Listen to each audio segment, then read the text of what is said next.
ne déedéet borode jigéen rek du ko sol damay indi borode jigéen indi borode góor laaw la cat kii daal ne na xam nga lu muy bañ ñoo dugg ci bitig bi ne nangam lay ut ñu ne amut lépp lu jigéen di soxla rek mu ngi ci bitig bii rawat na nag tubaarikàlla scrub yi nga xam ne moo xew si jamono ndax nee na buggatul benn yaram yàqu scrub yaa ngi nii body scrub yi face scrub yaa ngi day and night loo bugg rek ci jigéen mu ngi ci bitig bii cuuraay yaa ngi fi house spray yaa ngi fi waaye foundation yi ana powder yi quality Getzner fii nag la am ci Westfield quality Getzner nëbuwul maa ngi ni kuy nëbbatu du ko wax mu ngi ne fanga ca kaw nag koolal 753 4495 25 00 124 ñaari nomba yi boo ci oo ñu uyu la xale yaa ngi fi koo laaj mu waxal la quality Getzner and more.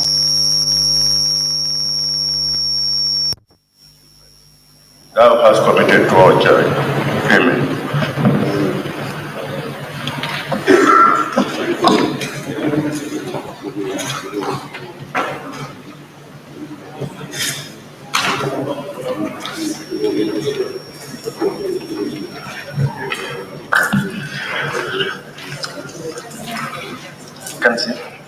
Correction and approval of records of votes and proceedings of the National Assembly sitting of Monday, 6 March 2023.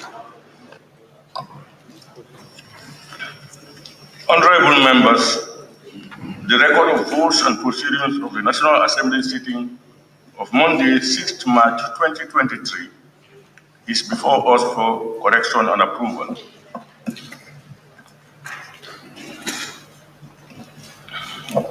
Can any honorable member please move that the state record of votes and proceedings be considered and approved?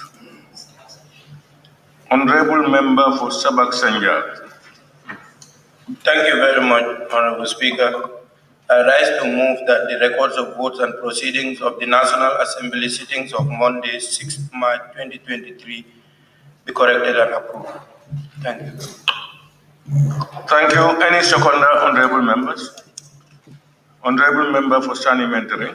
I rise to second the motion. Thank you. Honorable members, it has been moved and seconded that the record of votes and proceedings of the National Assembly sitting of Monday, 6th March 2023 be approved. Honorable members, any corrections, observations from honorable members, we may begin now. As usual, we will look at the record of votes and proceedings, page by page. I think we all have copies. Beginning with page 1.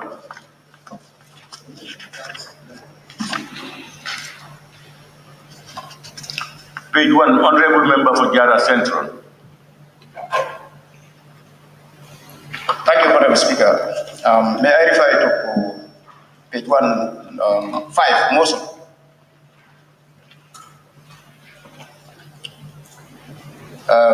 This first, second, the third line, where it starts Gambia and THEW, the double should be stroke out and then to remain D.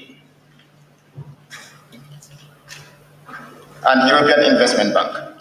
Yeah, thank you very much, honorable member. And then if you go further, first, second, third, fourth, fifth. The sixth, that's the last sentence, the last line there. Energy project amounting to 8 million euros. The million is not correctly spelled. Yes. Honorable members, on the first page, item 5, motion, third line, Gambia and two European Investment Bank. It should be and the European Investment Bank. THEW should be THE. And the last line of that paragraph, energy project amounting to 8 million euros. The spelling of million, M-I-L-L-I-O-N. It's not I-O-I-N. Noted. Thank you, honorable member. Any other observations? On page 1. Page 1.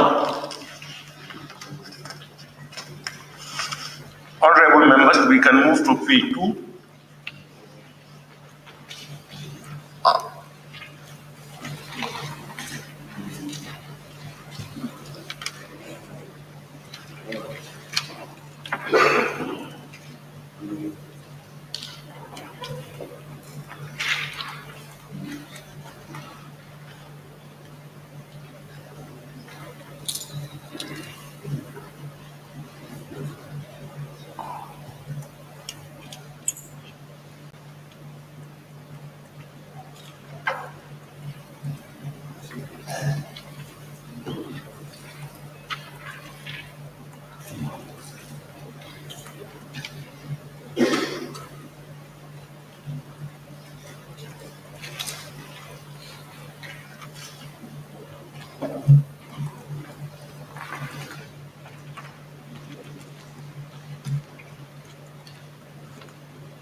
Jara, member for Jara West. Okay, thank you, Honorable Speaker. Still on page 1. Page 1? Yes. The last, on the motion, the second one, be it resolved that this August Assembly, SESCO is not SRSCO. SESCO. It should be SE, but here is SR. Honorable members, page 1, item 5, Roman 2, third line. Sustainable Energy Service Company. SESCO is not be SRSCO, it should be SESCO.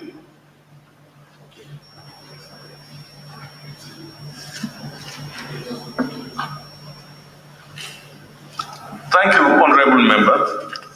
Page 2, honorable members. Sorry, Honorable Speaker. Yes. Yes, thank you very much. The spelling of the million, that wrong spelling is continuing from other pages. So wherever it appears, it is rectified as it is rectified already in the previous page. Yeah, thank you very much, member for Jara Central. If you look at page 1, item 5, Roman 2, last line, amounting to 24 million euros. No, that one is correct. That one. Where did it appear again? It appears from other places. Can we do it this way? Wherever it appears, million appears as done in paragraph item 5, number 1. The spelling should be MILLION. We correct it, huh? Okay. We now move to page 2. Anything on page 2? Page 3.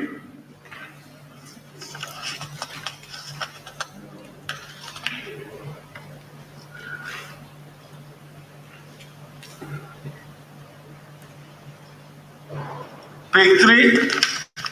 We now move to page 4.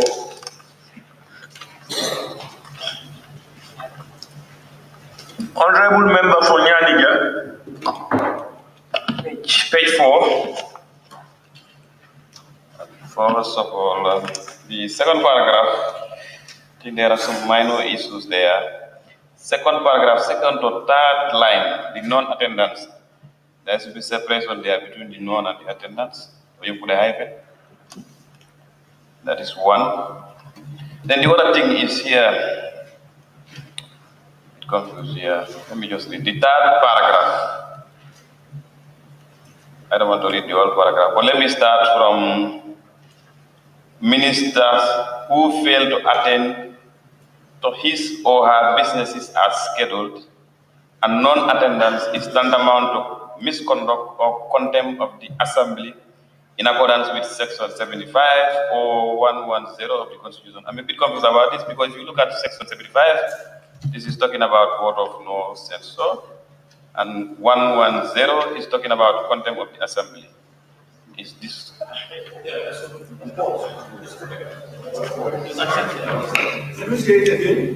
you say it again? According to the vibes I'm hearing from my colleagues, I think it's better I drop it.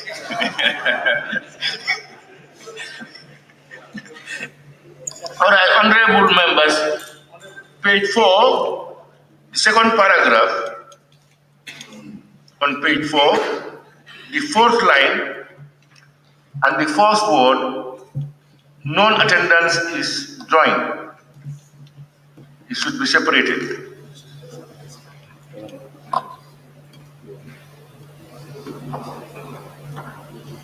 Page 5.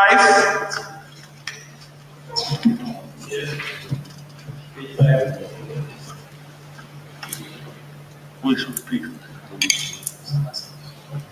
Page 5. Yes, Honorable Member for Sabah. Thank you very much, Honorable Speaker. Page 5, where you have number 3, the fourth sentence there. The bill was deemed to have been read the first time. The A should be out between being and read. So that A should be omitted. Yeah. And you go to where you have motion, number 4.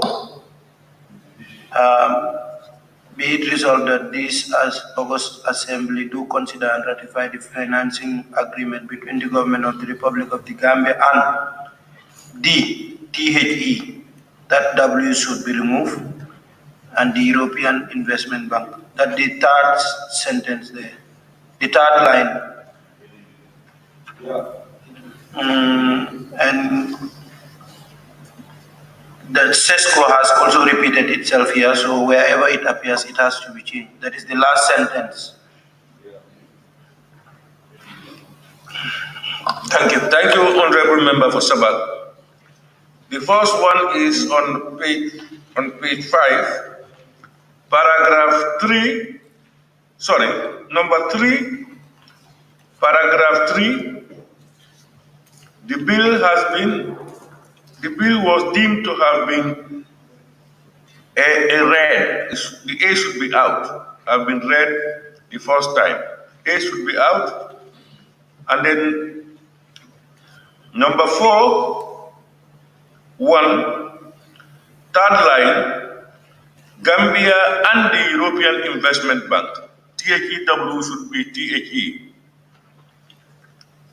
And of course, item 4, Roman 2, as usual, the last sentence, SRSCO should be SESCO, SESCO. And we said wherever it appears SRSCO, it should be SESCO. Thank you very much, Honorable Member for Sabak. We move to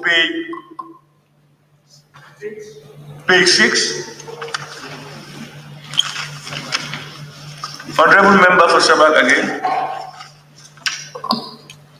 Thank you very much once again. On page 6, where you have the second or third sentence, I'll begin it with the first sentence. The Honorable Speaker invited the Honorable Minister for Petroleum and Energy. It should be to move the two motions instead of to consolidate the two motions, I believe. And the second one, the second sentence is the Honorable Minister moved the motions. I believe it should be the Honorable Minister moved the motions for consideration and ratification by the Assembly. Thank you.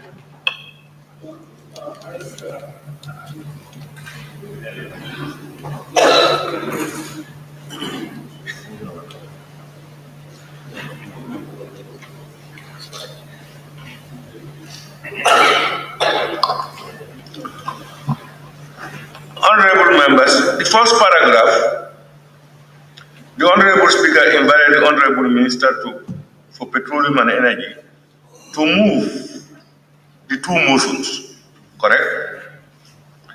And in the next sentence, the Honorable Minister moved the consolidated, the motions, the THE should be out. The consolidated motions for consideration and ratification, the THE should be out. Are you following? Okay. Any more? On page 6, Honorable nominated member Fatimata Jawara. Thank you, Honorable Speaker.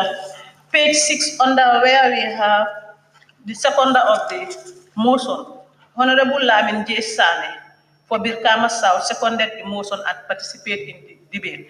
For consistency purpose, I think it should be took part in the debate. Again, on the ensuing debate where we have number 2, the member for Latrikunda, Sabiti. It should be Latri instead of Lateri. Sorry. The first one is Honorable Lamin Gesane, member for Brikama South, seconded the motion and participated in the debate. And you said it should be and took part in the debate. Am I right?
As we have been discussing up here, I think that's your mandate. You know, I remember we talked about this sometime in one of our meetings. And I think either we agreed on contributed or participated or took part, so that we can have uniformity as suggested by the honorable nominated member.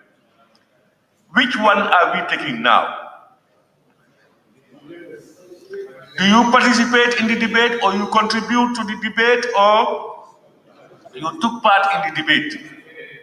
Participate. Huh? Our legal luminaries by my side also said that participate would maybe better. Do we agree on participate? Yes. So that any time, any other thing mentioned, we will change it to participate. So that there is uniformity in the whole process. Because that's the purpose of the honorable member's contribution for correction. So, participate. Huh? And then the next one is on the ensuing debate number 2. Honorable Yaya Sanyang, the spelling for Latrikunda Sabiti. Latri, not Teri. Latrikunda. Huh? You know that. Thank you, honorable nominated member. We now move to page 7.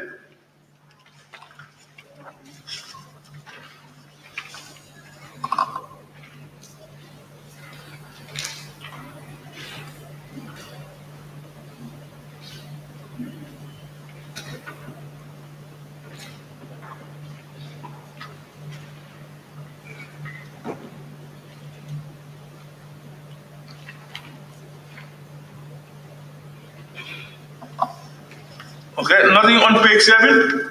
We move to page 8. This is the last bit.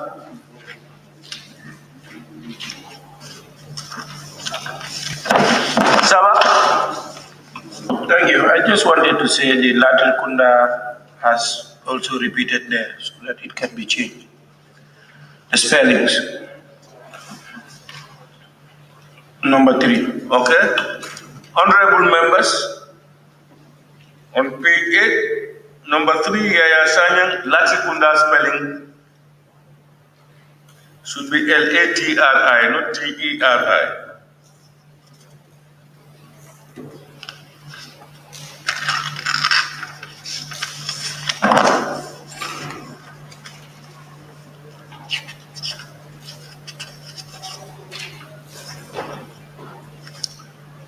No more on page 8. All right, thank you very much. Honorable members, it has been moved and seconded that the record of votes and proceedings of the National Assembly sitting of Monday, 6th March 2023 be approved with amendments. Those in favor, please say aye. Those not in favor, say no. The ayes have it.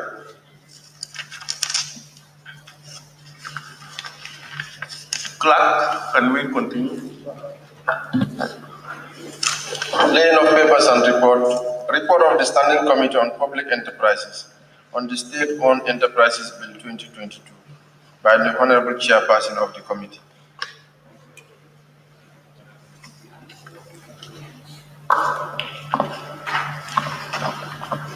Thank you so much.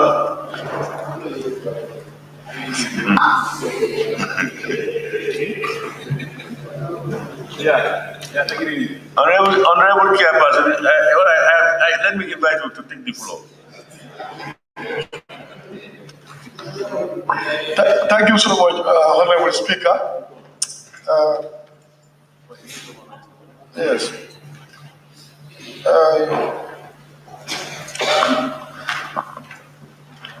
Honorable members, before us we have the report of the Public Enterprise Committee on the State-Owned Enterprise Bill 2022. I will take you through the bill. You come to page 1, page 2, where you have the content of the report. Page 3, no need to go through, that's the composition of the committee, the subject matter specialists and support staffs. That is contained on page 3. Page 4, we have the witnesses up to page 5, from 1 up to 57 witnesses that appeared before the committee. Then page 6, you have acronyms. Then we go to page 7, that's the acknowledgement. The Public Enterprise Committee of the 6th Legislature wishes to register its appreciation to the Office of the Clerk of the National Assembly for providing the support staff who gave their best during the entire review process of the bill and prepared a draft report of the committee. The committee extends its appreciation to the Permanent Secretary, Minister of Finance and Economic Affairs and his team from the Directorate of the State-Owned Enterprise for displaying a tremendous commitment, consistency, humility, and professionalism in guiding the process of the scrutiny and acknowledging all gaps matched by options proposed by the committee, sector experts, and other witnesses.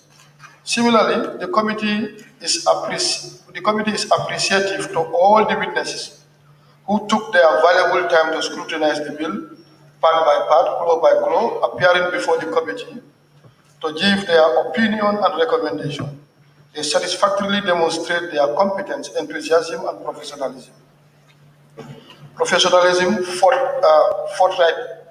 forthrightness, and objectivity in giving a valuable evidence which enrich the report and content of the bill. Finally, the committee wishes to extend to all the honorable members for demonstrating a high sense of commitment, dedication throughout the process. You have the introduction.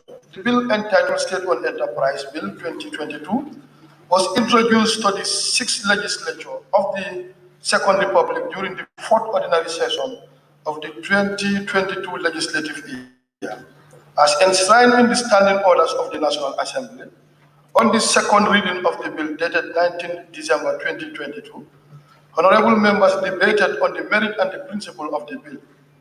After the debate, the bill was read a second time and it was referred to the Assembly Business Committee for committal to a relevant committee or committees as dictated by the Standing Order 68.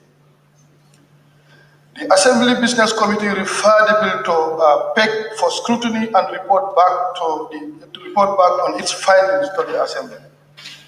The committee convened its initial meeting on the 16th January 2022 to strategize and identify the way forward to fulfill its mandate and as prescribed by the Standing Order 69, which provides the procedural guidelines on scrutinizing a bill referred to a committee. As a matter of best practice, the committee considered it prudent to call the mover of the bill and the team as the first witnesses to provide evidence and clarify issues raised on the bill. The committee, together with the ministry, also identified sector experts who also reviewed and gave their view and opinion on the bill. The committee also took note of the acts governing SOEs in our jurisdiction, in other jurisdictions, for comparative analysis. Finally, the committee invited all the commercial-oriented state-owned enterprise to give evidence and provide position paper on subject matter. This report indicates the mandate of the committee and provide a summary of evidence gathered from the witnesses and indicate all the proposals for amendment, clause by clause, for approval or otherwise at the consideration stage of the Assembly. The mandate of the committee. In accordance with the Standing Order 69, the mandate of the committee is as follows. A. Identify witness, hold proceedings, and gather evidence on the clauses of the bill. Record the opinion of the committee on each clause of the bill, focusing on any proposed amendment. Present amendment in the order in which they stand in the bill. Present a report comprising a summary of the evidence gathered from the witnesses, the opinion of the committee on the clauses of the bill, and the amendment proposed as incorporated. Methodology. The committee adopted the following methods to gather evidence. Call witnesses to testify, call for submission of written evidence and position paper, convene meeting to rationalize and harmonize proposal for amendment, convene meeting to validate the bill with its proposed amendment. Proceedings. The committee relied on the testimony of witnesses to review the detail of the bill clause by clause, taking due notice of any input aimed at adding value to the content of the bill. Cross-references were made to ensure that the content of the bill was brought in conformity with the 1997 Constitution of the Republic, the Public Enterprise Act 1993, and the Public Finance Act 2014. Summary of evidence. The SOE bill has 8 parts and 125 clauses. The object of the bill is to enhance the performance of the state-owned enterprise through improved corporate governance and financial oversight. Its objective is to establish a state-owned enterprise commission to enable the establishment of a state-owned enterprise, to make provisions for the efficient governance of state-owned enterprises and monitoring of their performance, to making provisions for restructuring of state-owned enterprises, to provide for appointment of board of state-owned enterprises, to define their powers, duties, and functions, improve efficiency and profitability, and to make provisions for connected matters. The bill has taken cognizance of the fact that SOEs in the Gambia have been characterized by major weaknesses in the area of governance, lack of profitability, low quality service delivery, inefficient internal structure, and inadequate oversight. In the light of above, the bill seeks to improve the performance of the SOEs, to improve their financial viability by reducing physical risk, strengthen the monitoring and oversight of SOE, and enforce effective corporate governance and accountability mechanism. The factors which necessitate the proposed establishment of an SOE commission have been fully explored and deliberated on as incorporated in Part 2 and Part 3 of the bill. The monitoring and regulatory role of the commission, as well as the policy implication and desired outcome, are clearly embedded in Part 2 of the bill, which define the powers and functions of the commission. Part 4 and 5 cover the establishment and composition of SOEs and their board respectively. The committee and the sector expert deliberated on the management architecture and emphasized the necessity for the board and the management to manifest competence and professionalism in all their undertaking in their activities. Concerns on how to prevent political interference and probable way of protecting the commission members and the various board of state-owned enterprise from undue political interference. The performance of their duties was highly discussed. Finally, the Commission is intended to be a monitoring and regulatory body overseeing the proper operations of the SOEs through improved corporate governance and financial oversight. We now go to the scrutiny, evidence, consideration, and advice or recommendations. I think this is actually what has taken. Part 1, preliminary. Clause 2, evidence. The committee noticed the absence of the following key concepts connected to the bill under the interpretation clause. That is 1, the commercial SOEs and public service obligation. Consideration, the ministry concurred and undertook to include the interpretation of the above mentioned term in the bill, incorporating the proposed amendment as recommendation for adoption by the Assembly. Advice. It is proposed that clause 2 with amendment as prescribed, as presented in the clean copy of the bill incorporating all amendments stand part of the bill. Clause 3, evidence. Both the committee and the ministry agree that the bill would be regulating the 13 state-owned enterprises and does not cover all the rest of the public enterprises. Consideration.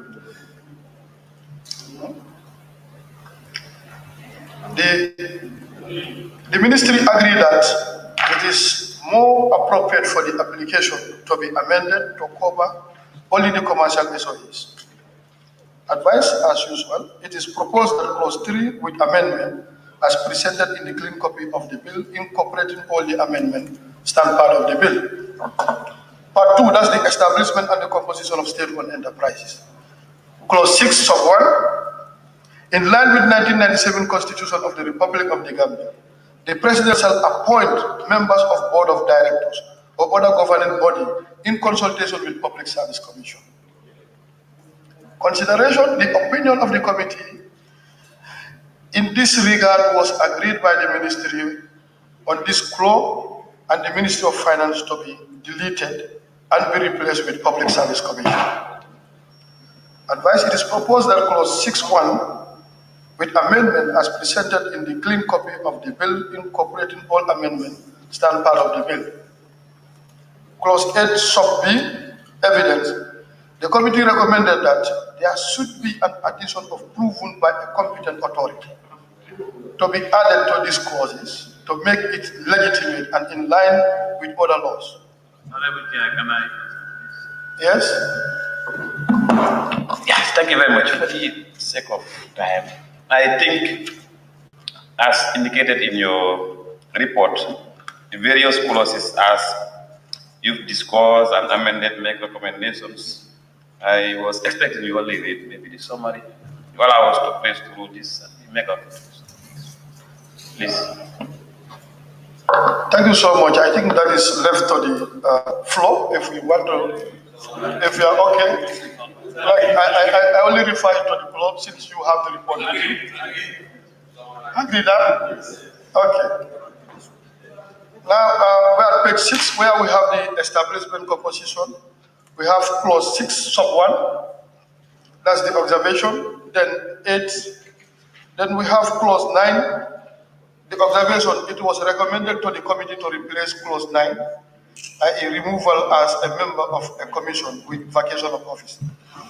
The reason being, under the clause, both the removal and resignation of the commission members are covered and later created for all that.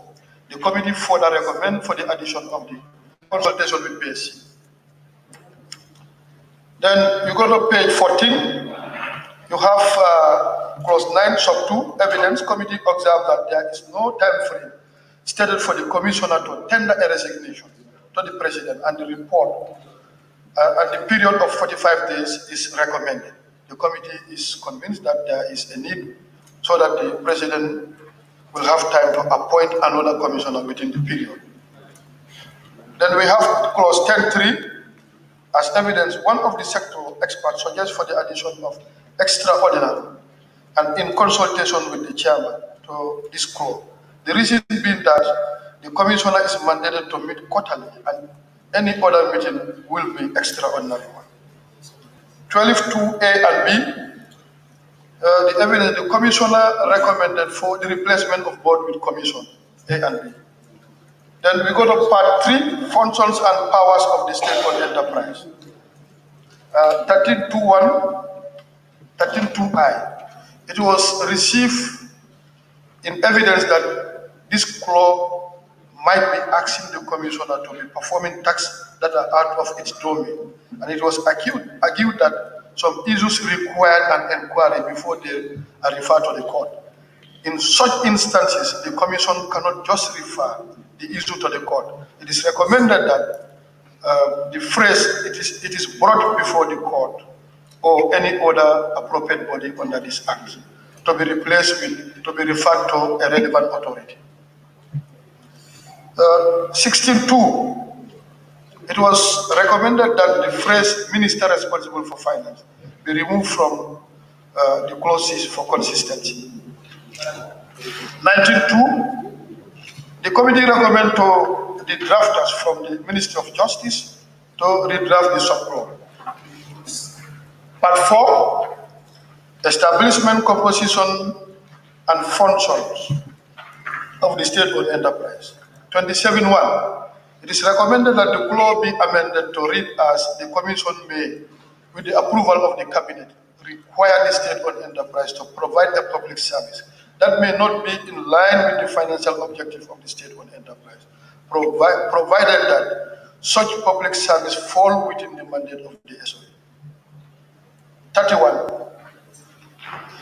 It was evident to the committee for this clause to be redrafted as follows: state-owned enterprise may acquire any land or any interest in any land for any legitimate purpose of the state-owned enterprise. The land or the interest in any land shall be deemed to be required for a public purpose and may be acquired under the law for the time being, making provision for compulsory acquisition of such land. 33.1c. It was evident that the clause be deleted as it is adequately covered under the performance contract. We have 33.2. Evidence. The committee proposed the word shall be replaced with may and add at the time after 3 years in the clause. This will avail the management of SOEs and the commission the option to review their memorandum if there is a need after every year. We have part 5, Board of Directors of the State-Owned Enterprise. 35. The commission recommended that 3 women representatives in the board of the SOEs to be replaced with 2 women representatives for consistency with clause 5. Furthermore, the committee recommended for the replacement of sub-clause 35B and C with permanent secretary of ministry and permanent secretary Ministry of Finance, respectively. 37. The committee recommended to add within or outside in this clause or cater for all database those who are qualified by applying. It further suggested to the committee for the addition of equivalent of 15 years experience to subclause 37C to cater for those with experience in their respective fields. Clause 39. The committee proposed that the word reappointed to be replaced with reappointment. Clause 41. The committee recommended that the minister be replaced with the president under this clause. And sub 41.2 be the fact that the president appoint the directors, their resignation should equally be addressed to the president.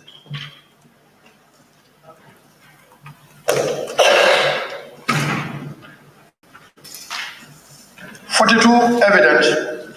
The committee recommended that sentence should be reframed as any income generating from the SOEs to cover its operations.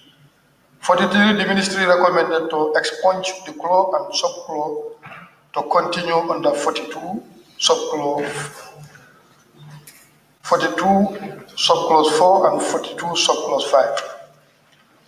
44, it was received in evidence that the phrase or any other clause in this clause is vague, and it was further recommended that the phrase be deleted and the addition of in consultation with PSC. 55, the committee recommended to the legal team from Ministry of Justice to add subclause to address the issue of quorum and voting for a conflict director under the clause. Part 6, financial provisions. 61A, it was received in evidence that the term governance is more commonly used than bylaws. In this regard, it was recommended that the term bylaw to be replaced with governance. 66, both the committee and the ministry agreed to expunge this clause. This is due to the fact that the CEO is part of the composition of the board. 73.2, the committee together with the ministry both agreed to delete the word commission and replace it with auditor general.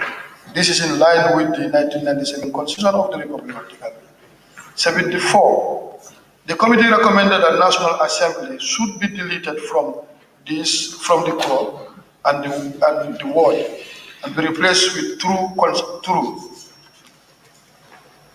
75, in line with Section 175 of the 1997 Constitution of the Republic of the Gambia, the Commission recommended for the replacement of before with after and with true in the clause. 77, the committee proposed for the inclusion of GPPA procurement compliance report for the assessment of procurement compliance. 79.1, the committee recommended for the replacement of the phrase with the prior approval of the Commission in the clause with the phrase by the Commission. 81, the committee recommended for the definition of recapitalization under the clause.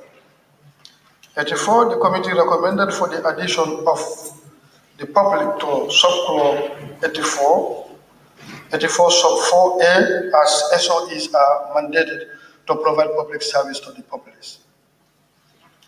83.2, the committee and the ministry agreed to add a subclause under this clause, and it reads as the commission shall within 14 days review and give feedback to the draft business plan to the board. 85.1, the committee recommended for the deletion of the phrase approved by the NOA. In this clause, this is due to the fact that the NOA is not mandated to approve the national auditing and accounting standard. 86, it is proposed for the replacement of approving with conveying in subclause 86.3 for consistency, as the Commission do not have the approving authority.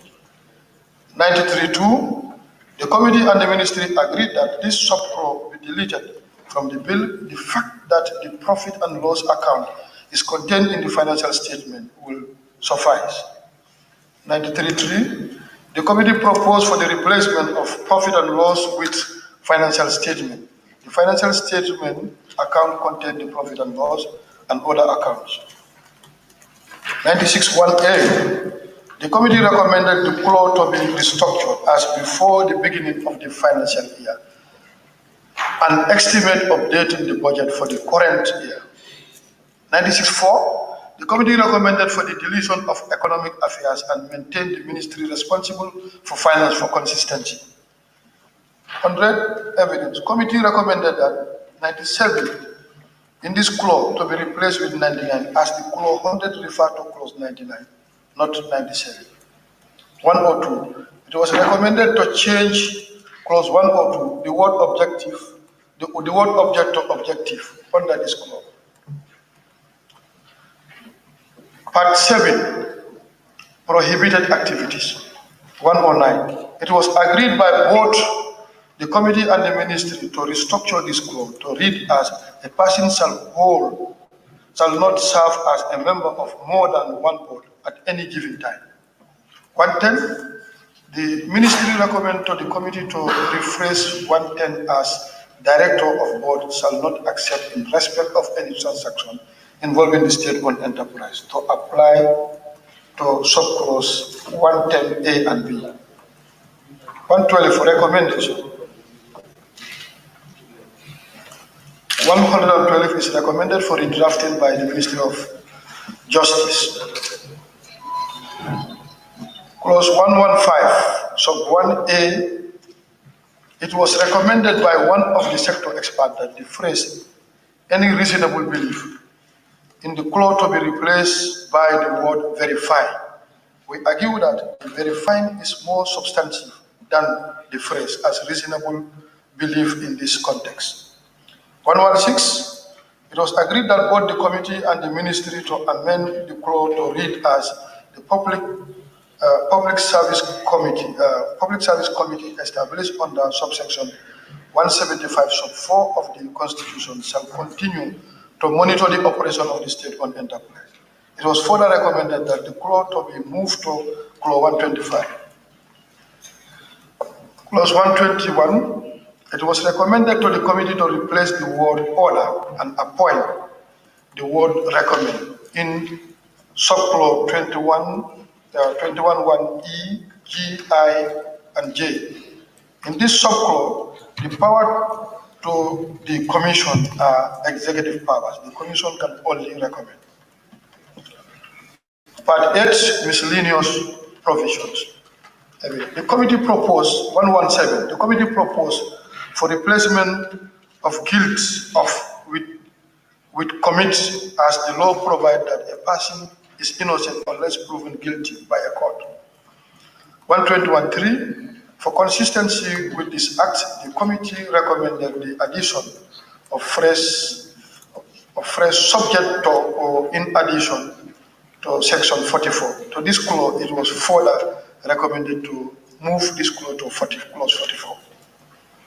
121, the committee recommended for the deletion of this subclause. 124, the committee recommended to the legal team to redraft the clause. 125, the ministry recommend to expunge subclause 25.1 and subclause 25.3, as the bill only cover the commercial state-owned enterprise. Therefore, it cannot repeal the Public Enterprise Act and Finance Regulatory 2016. Honorable Speaker, with this remark, I beg to move.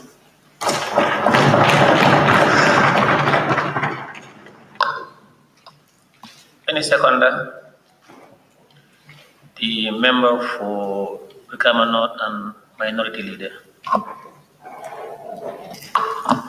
Thank you very much, Honorable Speaker. I stand to second the motion and also to add my voice to the motion raised by the chairperson of the Public Enterprise Committee. Honorable Speaker, the motion was laid before the Assembly and committed to the relevant committee. And there the committee is reporting to the Assembly on its findings on the various areas in the bill. It could recall the committee was ably represented by the entire 9 members of the committee and then 5 support staff with 1 subject matter specialist.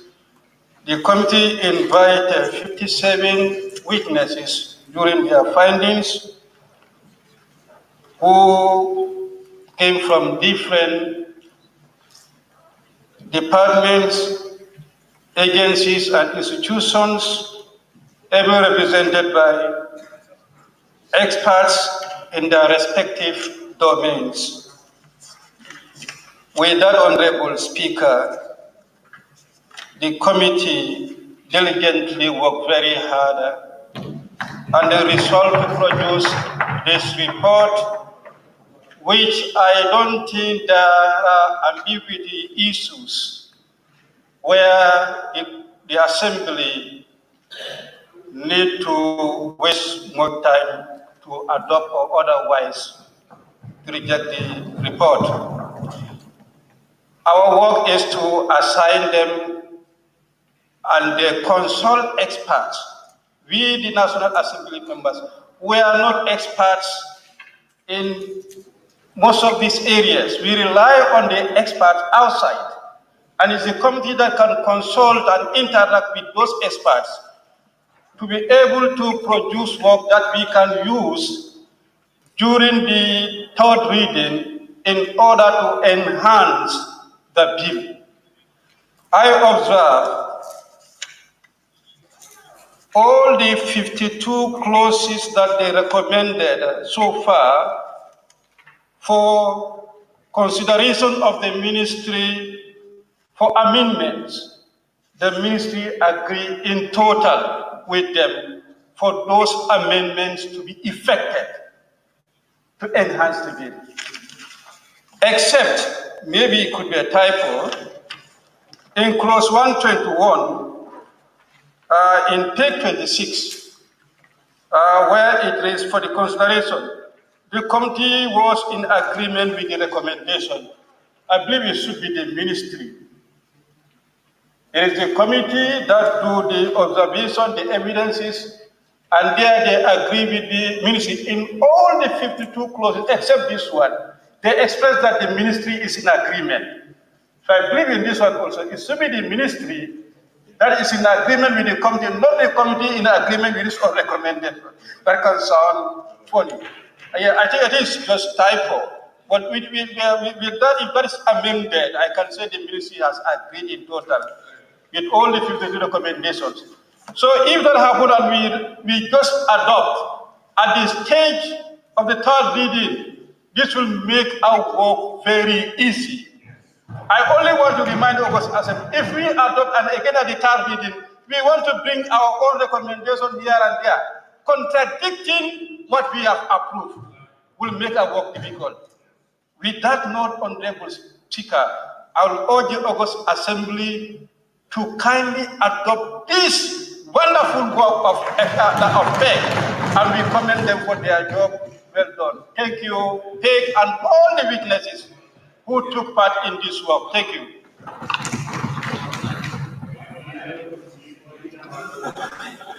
Thank you, the member for Brikama North and Minority Leader. And also, you want to contradict yourself when he made his submission. There was unanimous in agreement with him, and now I'm seeing tax of you contradicting yourself. Anyway, I now put the questions. It has been moved and seconded that this Honorable Assembly do consider the report of the Standing Committee on Public Enterprises on the State-Owned Enterprises Bill 2022. Those in favor, please say aye. Aye. Those not in favor, please say no. The ayes have it. Any honorable member who wishes to take part in the debate may do so by show of constituency tag to catch my eye. The member for Bakau. Thank you very much, Honorable Speaker. I just wanted to give my blessings to the proposal made by the minority leader for Congo North, Honorable Alaji Estabo. Brikama North, sorry. Brikama North, thank you. The member, thank you. The member for Latikunda Savage. Thank you very much, Honorable Speaker, for giving me the floor. And I thank Honorable Member for Brikama South for the wonderful presentation.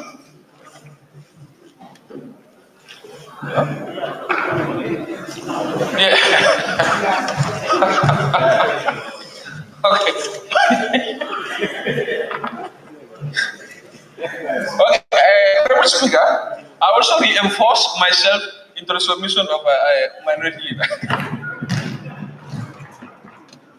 I am not sure, the minority leader, whether there was a behind the scene meeting. But anyway,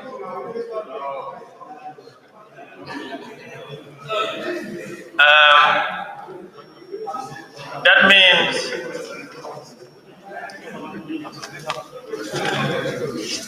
if no other honorable members who wishes to contribute, may I now call upon the mover, the member for Kiang West.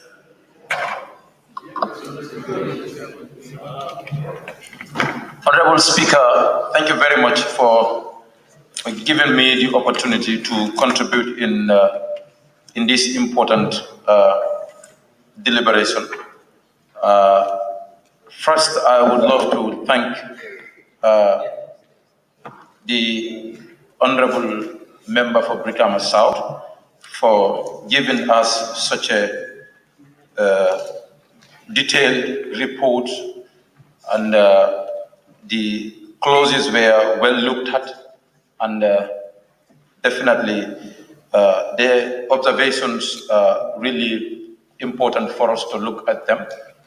It is important that we acknowledge the good job that has been done by the committee, but then it's important we also critically look at the document and see whether definitely this is a progressive bill, and the recommendations and the amendments that they've proposed will definitely have an impact on the document. Honorable Speaker, earlier on, we've complained here on several times that state-owned enterprises definitely stand an integral part of our nation's development, and in fact, they constitute a very high percent of our debts. So therefore, it is quite important that we look at the structures of these enterprises when it comes to the corporate governance, when it comes to the oversight functions, and as well as the communications between state-owned enterprises. There are reporting lines from the state-owned enterprises to the Ministry of Finance, through the State SOE Directorate, and to the Parliament. And this is quite important. But what makes it more important is that the State-owned Enterprise Directorate at the Ministry of Finance, who championed this exercise and were definitely very compliant and very respectful, and has definitely demonstrated high sense of efficiency and ethical as far as this exercise is concerned. And it is important that we acknowledge, their compliance during our exercise with them. And to be quite frank with you, and even the witnesses, the state-owned enterprises, even the managing directors of various state-owned enterprises have come and definitely deliberated very well, and they've accepted the amendments, and they've all agreed that it is important we restructure the state-owned enterprises, because state-owned enterprises, when it comes to the recruitment, and they provide a high percentage of national recruitment, and you come to, which is a core mandate of a state-owned enterprise, and as well the service delivery, like enterprises like Norway. If you look at the services of water and the service of electricity, in fact, these are not basic needs. These are natural rights of every human being. So if a state-owned enterprise is managing that, it's better we look at them very well in order to avoid political interference, which has been an order of the day previously. And we believe this bill will try to address that. When we say political interference, for there to be a directive to say this money to be taken there, and for another appointments which are not definitely on the interest of the country. So I think, Honorable Speaker, this job is really great, and I think it will pave the way for every other. I think it will pave the way for every other committee to do the right job. I know the committee's job is definitely a good job, but it's important we look at these things very well and see whether what the committee has done is what is really going to work for the country and for the state-owned enterprises. But then I have stand up definitely to give my voice to definitely highlight that goal. Members are definitely impressed with what has been done. But isn't it quite important that we look at some of these provisions, because there was a provision which talks about the appointment of the board members and the managing directors. And we have most critical clauses which definitely needs to be looked at very well. But then I appreciate that it's our committee, that all the members unanimously agree that this was a great job. But then it's important for us to look at them very well and ensure that we put up a law that is progressive, a law that is going to help our country, that is going to eradicate corruption, that is going to strengthening corporate governance to ensure that there is little or no, political interference when it comes to the management of the state-owned enterprise. That's my contribution as an independent member from my constituency, Honorable Speaker. Thank you very much. Thank you, Member for PM West. May I now call on the mover of the report to respond if there are any and to end of the debate. Thank you very much, Honorable Speaker. I know we only have an issue that has been raised by the member for Brikama North and the minority leader with respect to Pro 121. In the consideration where we said the committee was in agreement, I think this was an error, it was an oversight. We find it difficult, it should be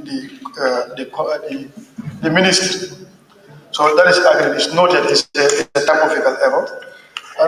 And it's going to be changed. May I seize this opportunity to thank the entire National Assembly member for giving us the support. I know this has been a tremendous job. We have convened, we've been dealing, it was very vigorous. Like, if you look at the number of witnesses that have been invited, up to 157 people. And it was not an easy job. There are areas whereby all of them have a different perspective with regards to individual clauses. We look at the progressiveness of these clauses. It was not easy, but it was a learning moment for us because these are sector experts, because we have invited individual sector experts and even the PEs themselves. So to go through the bill, and they gave us some position papers. Some of the decisions that we arrived here, it was not easy. It was highly contentious for us to agree. And in fact, some of the provisions have been sent to the Ministry of Justice to redraft them. So we know it was very vigorous. We cannot be 100% perfect, but I know we did. This is our baby, and we have did a lot so that we can accordingly inform the plenary to help us, especially if we go into the committee of consideration. All the recommendations have been captured and is with us. I know this is good. When you go to the committee of consideration, I think the way you did here is going to be easy for us to easily pass this thing. Because one thing that is important, the state-owned enterprises, especially the 13 of this thing, constitute a serious debt burden on the government. And we believe they should be viable so that they can help us constituting, even if they can have constitute up to 60% of our economy. They are important. But the core mandate, you keep on bailing them down, bailing them out, contracting loan on their behalf. These are issues that really affect them. Their core mandate of paying dividend is a major problem. But thank God, even the 2023 budget, we have 360 million. That is coming as a dividend from the state-owned enterprise.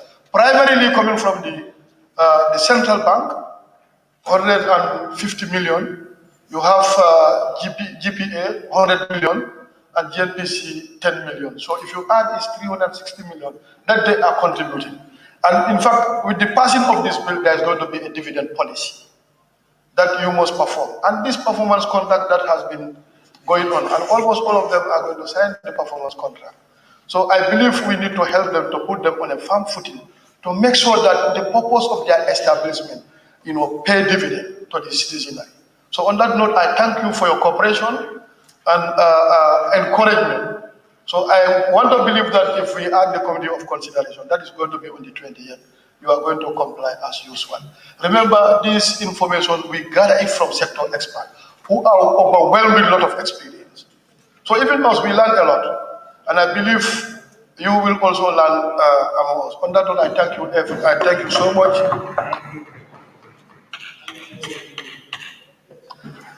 Thank you very much, Member and Chair of the committee, and thank all other members who contributed to this all-important report.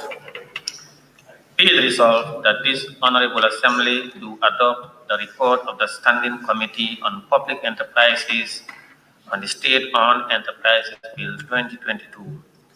Those in favor, please say aye. Those not in favor, please say no. The ayes have it. Clerk?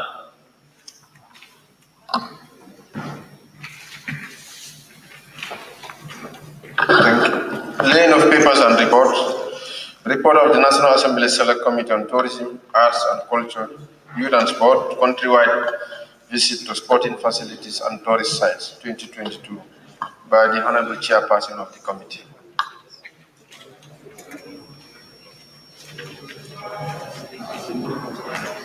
Chair. Thank you, Honorable Speaker, for giving me the opportunity to present the report on behalf of the Select Committee. The report of the Select Committee on Tourism, Arts and Culture, Youth and Sports on the visit to sporting facilities and tourism sites across the country from the 17th to the 25th October 2022. Going through the report, looking at the contents, well, I believe all of you have the copies. So looking at the contents, we go to acknowledgement. The honorable members of the Select Committee on Tourism, Arts, Culture, Youth and Sport wish to express their profound appreciation for the warm reception accorded to the team by all officials during the oversight visit. We thank the Ministries of Tourism, Tourism and Culture, Youth and Sport, and all the tour guides we met during the visit. We extend our sincere appreciation to the Office of the Clerk for the support and the staff of the National Assembly in facilitating this engagement. Looking at the membership, that's the members of the committee. We have 7 members who was on this tour, and there are other 5 members who were absent based on reasons. And the members who were absent based on reasons was an oversight. It doesn't reflect on the report, but I can easily go through them. That is Honorable C.D. S. Kenjai, that is the Deputy Speaker, who is a member of this Select Committee. Honorable Alaji S. Dabo, the minority leader, who is also a member of this committee. Honorable Maimuna Sise is a member of this committee. Honorable Asan Ture is a member of this committee. Honorable Seni Jawara is also a member of this committee. But unforeseen circumstances, they could not make it to this trip. The support staff also, you have them, and there was one commission, that is the Deputy Permanent Secretary, that is Lamin A. Kamara, who was also with the team on this tour visit. The introduction. The Select Committee on Tourism, Arts, Culture, Youth and Sport conducted a 9-day visit to selected sport facilities and tourism centers to get first-hand information on the grounds at both the level of the facilities and also to understand the status of the damage at these cultural heritages and facilities.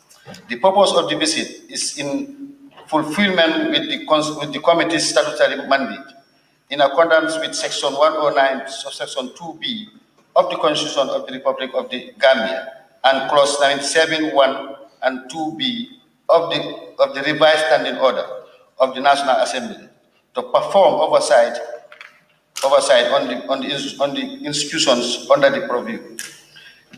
The tour groups comprises of the honorable members of the committee, support staff, officials from the 2 ministries, and tour guides working for NCAC.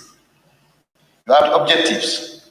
The overall objectives of the tour was to gather first-hand information and facts on all sectors and facilitate under the preview to better understand issues in addressing the challenges faced by them. The methodologies used during the tour was for observations, site visits and inspections, photography, and question and answers. Looking at the report, without wasting a lot of time, I will go region by region and certain main areas which I will highlight. The reports are before you. Looking at Fort Blaine, which is a very critical area because it tells you much about the historical heritage of our ancestors. The committee commenced the tour at Fort Blaine in Lower Nyomi North Bank region. The chairman of the committee informed the officials of the site that the committee is on a contract on tourism sites and sporting facilities. The visit by the committee will guide it to establish first-hand information on the activities, the achievements, challenges, and way forward for more viability of these sites and facilities. Salma Sar, a tour guide, on her part, indicated that Fort Blaine was built in 1826 by the British colony. It is named after the then governor of the region, Charles Blaine. It was purposefully built to monitor the illegal boats that were transporting slaves as it was abolished by then. The fort is also connected to the James Island historically, and this makes it very important for tourists to visit to establish the history about the slavery. It was also used by soldiers during the Second World War. According to her, there are 12 tour guides operating at the Fort Blaine. In situ, these guides are officially trained by the NCAC to take tourists around the sites and guide them professionally. She also informed the committee that the sites is being guided. The site is being renovated, but they are very careful of not to tamper with the original structures. She further indicated that the site is threatened by the ozone, and the NCAC and the Ministry of Tourism should work together and create a sea defense in order to protect the original structures of the Fort Blaine. There is also a museum in the site, but it is currently under renovation, and all the items are placed in a store until after this process. At this point, the committee intervened with some questions as follows. What is the relationship between the NCAC and the Fort Blaine staffs? According to Ms. Saab, the NCAC is organizing capacity building for the tour guides, and it also facilitates exchange visit with other sister sites. Example was Stone Circle. Number two, the committee was interested to know whether the tour guides are motivated financially by the NCAC. According to the tour guides, there is no financial motivation for them. They only receive tips from visiting tourists sometimes. Page 3, we have the challenges. No financial motivation for the tour guides. There are less activities in the fort, and this discourages tour operators to bring tourists to the sites. Sometimes, if they bring tourists to the site, they do not spend enough time to know all that they're supposed to know about the site. The tour guides in these sites are not registered with the National Tourism Guides Association. This limits the activities of the tour guides to few tourist sites and in the country. There was also a recommendation based on these challenges. The sites would be upgraded to attract more visitors all year round to create more revenue and employment for the community. There should be some financial incentives for the tour guides. 3, the tour guides should register with the National Tourist Guides Association. 4, there should be more training on both new and existing products and services as the sector is dynamic. You have Barra Lodge. You can go to Albreda. There is also, which is very important for members also to know. That is Albreda Jufre Kunta Kinte Island. The committee was welcomed by the officials of the routes. The chairperson of the committee informed the officials that the essence of this visit is to establish first-hand information on the operations or activities, the achievements, challenges, and also way forward for the tourist destinations. On his part, the PRO of the tour guides informed the committee that this tourist destination is currently operated by 4 staffs and 10 tour guides. Tourists are usually welcome to the reception of the destination. Then they are briefed about the history of the place before visiting the Kunta Kinte Island. As the engagement in this destination, tourist tickets cost $200 and $200, and this is also the NCAC also costs $200 for the community fee. The Kinte family at the end of each year do share from this money. That is the NCAC, they will charge $200, and that is for the NCAC, another $200 for the community. At the end of every year, from this subvention or charges they charge, is where they will pay the tour guides, is where also they will also pay the two alcalos from Jufre and Albreda, and also try to see where they can adjust on based on their facilities they have within the premises. The tour guides are also paid salaries from these revenues during the tourist season. During the COVID-19 period, the tour guides were not paid salaries, but rather paid honorarium or allowances every 4 or 5 months, which was also an issue and frustrating. The Kunte Kinte Island, according to tour guides, the Kunte Kinte Island is 3.5 kilometers away from Jufre Albreda community.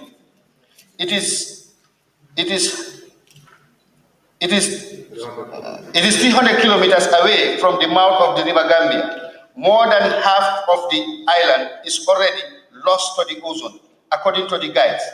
The site is also officially recognized as a World Heritage Site by the UNESCO.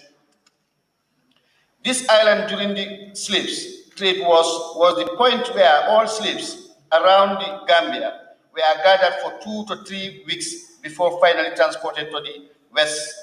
Slaves were inhumanly treated in the island during their stay there before being transported. Discussions. 1. How many tourists do you receive during this period or during the tourist period? According to the guides, they receive on average 50 visitors per day. When the cruise boats were operational from Banjul, we used to receive about 100 tourists per day during peak periods. 2. How are the revenue collected, spent? The tour guides are paid from these funds.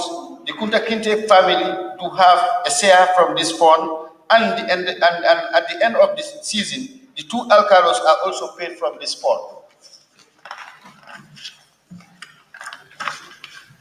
Page 5.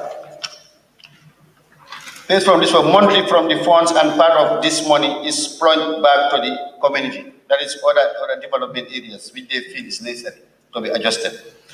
Number 3, any plans to employ more tour guides from the community? According to the PRO of the tour guides, they are thinking along that line, but this must correspond with the activities in the tourist destination. Number 4, who collects these funds and who manages it? Because we are looking at the financial discipline at that site. The fund is collected by a staff of the NCAC, and it is managed by the Jufre and Albreda Youth Society, that is the Jays. You call them Jays. The achievements, the NCAC do provide training for the tour guides to adjust to the needs of tourists. They also face challenges because wherever success is, there are also challenges. The challenges, one is the jetty and the Kunta Kinte Island are both fading away, and it needs proper maintenance before it is too late. 2, the lack of cruise boats significantly hampered the number of tourists visiting the island. Many tourists do prefer boat trips from Banjul to visit the island. There is no representative of the GT board in the community of Jufre and Albreda. Those were some of the challenges they highlighted. Honorable member, please. Yeah, yes, sit down, please. Let me sit down. Yeah, honorable member, I'm not sure. Your report is very bulky. I'm not sure why you want to choose to read the entire report. Reading the entire report, I just selected certain key areas of every region they presented.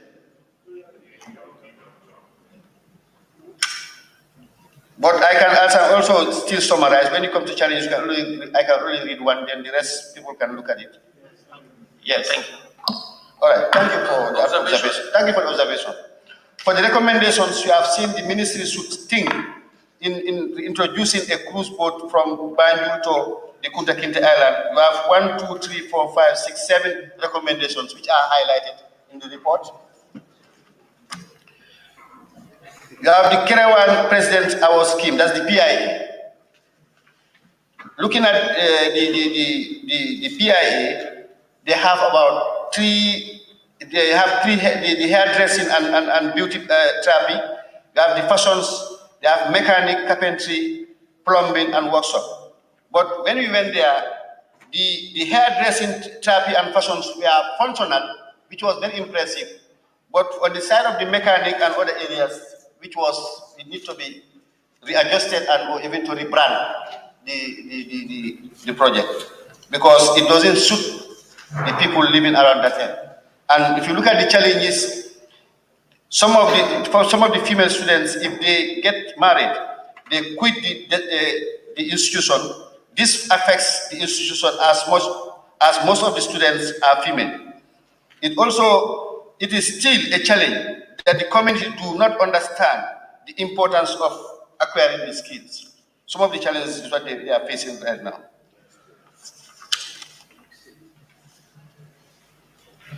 You go to Shanghai, the GSI, which is an important area on the Ministry of Youth and Sport. Mr. Lamin A. Kamara, Deputy Permanent Secretary, Minister of Youth and Sport, and the focal person of the project, welcomed the committee to Chairman, North Bank Region. Mr. Kamara, in his presentation, gave a brief background of the project and the challenges it's facing. Some of the challenges he mentioned were in human resources and financial resources. And when we went through all around the projects, we find out there were challenges, but also the areas they are interventing or they are performing that the center provides the following training. That is the agroforestry, the animal production, ruminants, vegetable market garden, crop production, and poultry. These are the 6 the center is providing or training. They have challenges. The challenges is the legal land ownership issue. It's still affecting the site, because it's still the ministry is not the youths are not the owner of that land, because it has been leased in a family name, which is also affecting the institution for getting funding or subvention from the UN and other institutions. Limited resources and inadequate mobility, because we found out also most of their equipments are down. In fact, it affects even the membership who are there for training, because they use a lot of manpower. At the end of the day, they cannot even have the theoretical aspect of it, because they'll be fatigued. And in fact, it leads to some of them even to run away and go back home without even completing their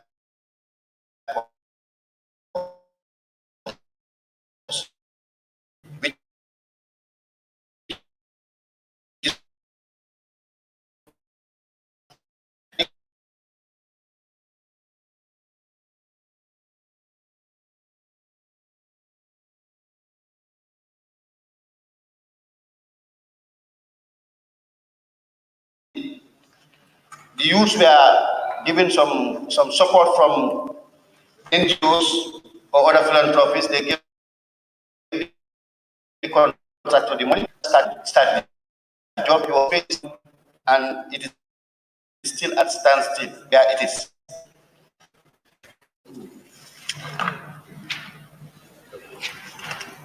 You have Kauru Mini Stadium, the Kauru Youth Center, the Kerbach Stone Circle. You have the Wasu Stone Circle. According to the site manager, because the Wasu and the Kerbach, they are the same. According to the site manager, this stone circle is recognized by UNESCO as a World Heritage Center. This is also because of the unique stone recognized as the tallest at 2.9 meters. The site has a museum. Currently, there are 4 staffs in the site, and some tour guides, NCAC have trained some youths in the community who are serving as tour guides. Schools within the community are also engaged on the activities of this site. The president of the Senegambia Tour Guides Association informed the committee that more training are needed for both the full-time staffs and the tour guides. The involvement of the community more should be a priority as the indigenous who can take ownership of the site. They should be engaged more to know the history and the activities of the place.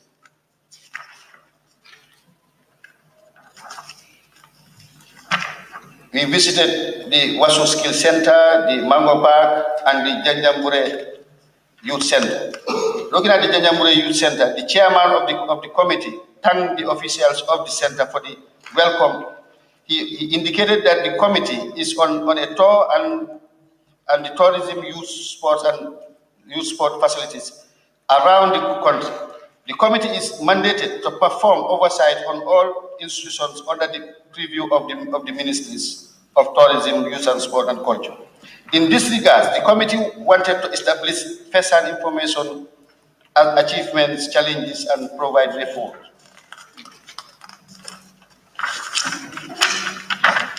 In the center, the facilities they have there, they have a resource center, a computer lab, accommodation, hall, video club, restaurant, tourism information center.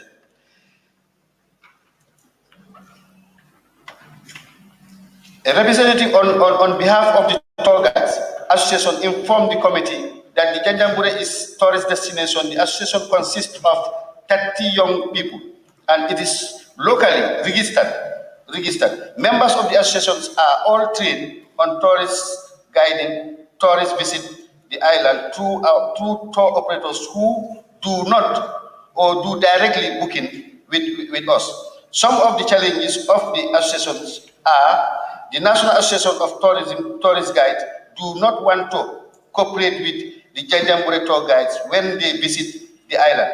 That is, they do not surrender tourists to the local guides who are vast with the history of the town.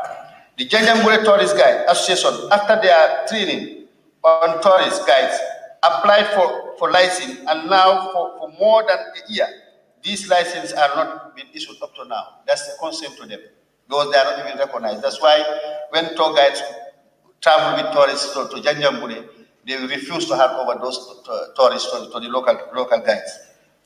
That's an issue to them, and it's a problem. It needs to be addressed.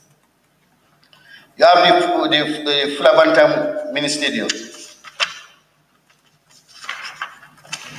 The Fulabantam Mini Stadium also is, I think, looking at the past reports here from the minister, those are some of the projects which was being sponsored by the ministry, and some of them are failed one because the contractors were given these monies and still now they could not deliver. And we engaged the minister. By then he said they have taken decision because they have engaged the contractor several times, and still now is adamant to completing the project, and they have forwarded a matter to the Minister of Justice for an advice. And I think presently they are about to forward the matter to the courts for arbitration. Bantan Youth Center. They have challenges, and also you go to Diabuku Mini Stadium. The chairman of the committee, those are the introductions. On his part, the district sport committee thanked both the select committee and the ministry for the visit on the state of the project and for the construction of a mini stadium in their community. Respectively, he stated that the size of the facility is 210 meters and the initial contract duration was 6 months. But some of the facilities to be embedded in the facilities are a perimeter fence, offices, basketball and volleyball courts, a fence for the pitch.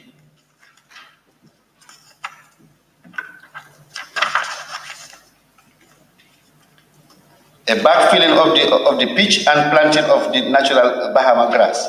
a borehole, and a water solar. But they are facing challenges. The community requested a copy of the contract document, but could not receive it till now. A ticket selling point at the gates of the perimeter fence, lack of electricity within the facility, the main gates are not properly fixed. On his part, the DPS of the Ministry of Youth and Sport informed the committee that the project cost is $9.8 million, and this project is the second most expensive project the ministry is currently executing. He informed the committee it's not yet completed, and most of the issues raised by the community will be addressed if the project is completed.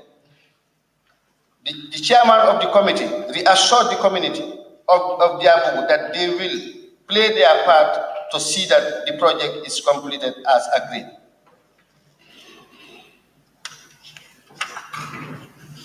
You go to Basse Youth Center,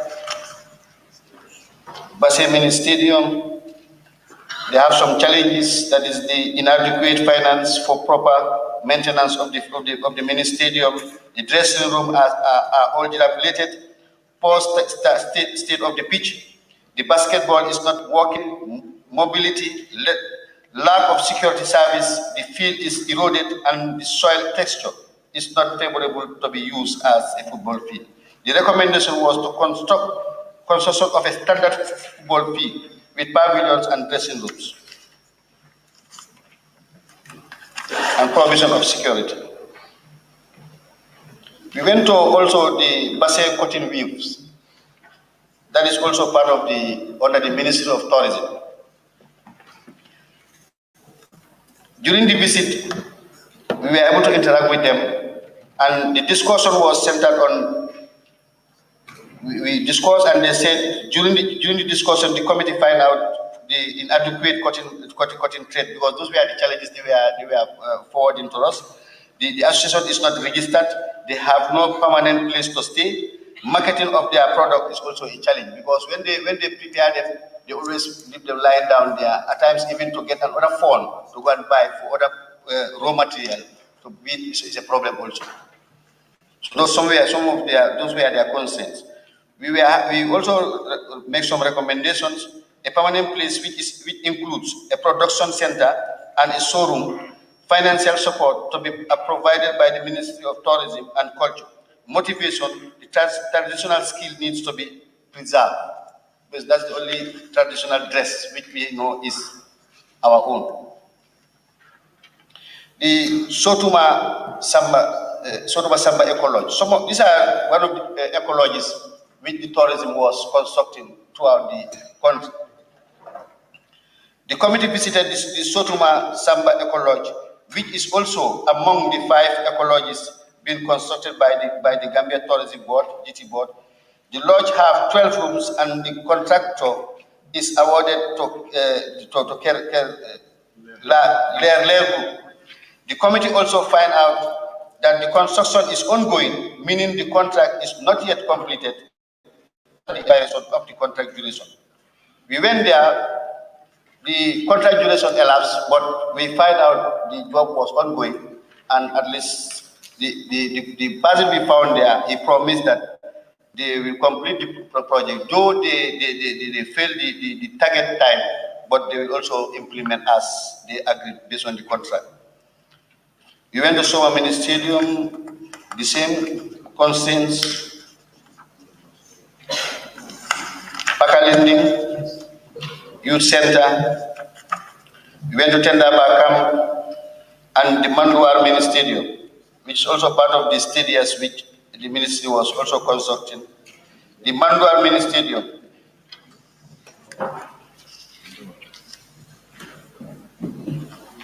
The committee was received by the Julafar Ward Executive, Mr. Omar N.K. Bajinga. The Secretary General of the association gave a brief background on the formation of the association. He said it was an initiative from the 22 communities under the Julafar Ward. And after the successful formation of the association, they deemed it necessary to meet with their elders to formalize requests for a land where they can where they can use as a main field to play their tournaments and other sporting facilities. The elders grant them with 300 by 300 land sites.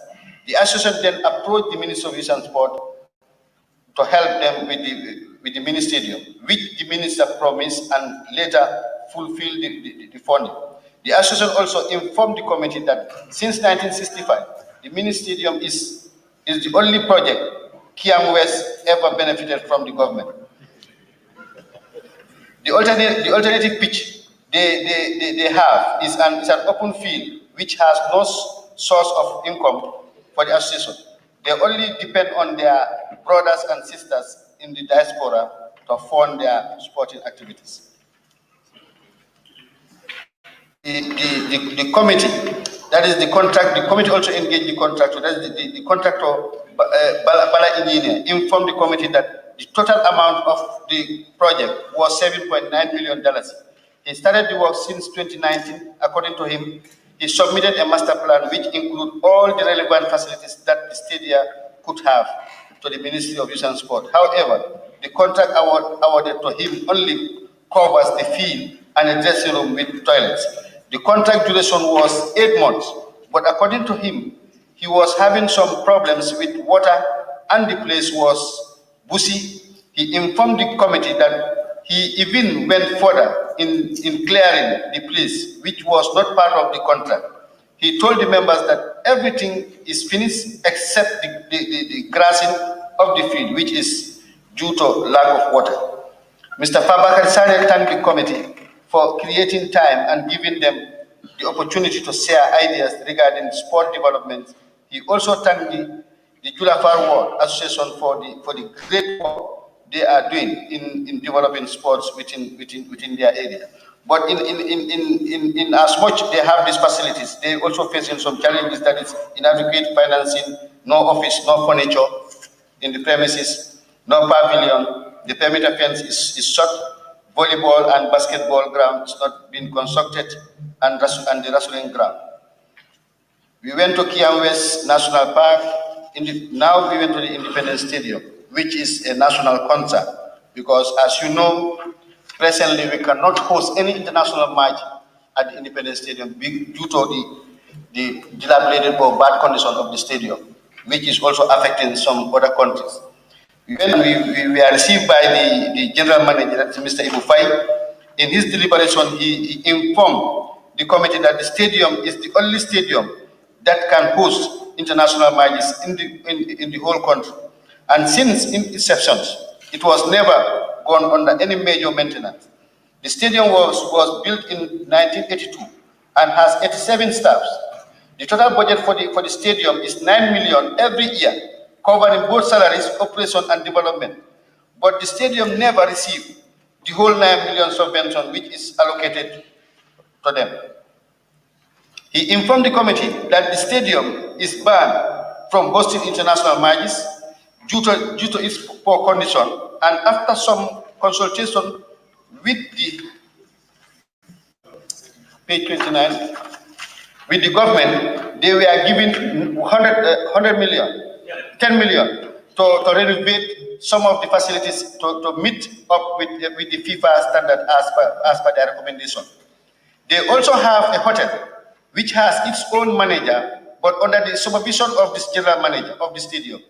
As at now, the hotel is the only source of revenue they have for the stadium.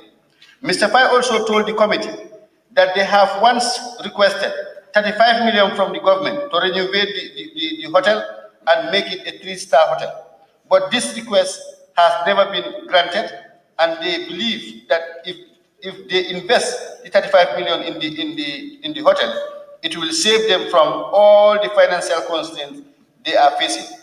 They are also constructing a Bella Arena for musical and other festivals. The challenges he put across was inadequate financial support, lack of general rehabilitation of the stadium. They have no wrestling ground and its sustainability. There was also some recommendation based on the challenges. The recommendations were general rehabilitations of the stadium. The government should support them with the 35 million to renovate the hotel to a 3-star hotel. You look at the KC mini stadiums, that is Bakau, East, West, Banjai, and Central. The challenges are more or less the same because they are the same nature. Because looking at the challenges, some of them are financial support, they don't have proper pavilions, and also some of the stadiums, they are not multi-purpose stadiums because you cannot use them for any other track or whatever. So more or less they are all the same, facing the same constraints or challenges. We went to the football hotel and that's the training center in Olyundo. From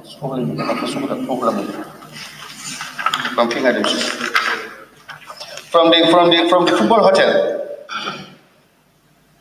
we were received by the manager of the hotel, that is Lamin Sani. The hotel manager briefed the committee on the core functions of the hotel. The committee was informed that the hotel was initiated in 2014 under the leadership of Kababaji, the president of the Gambia Football Federation.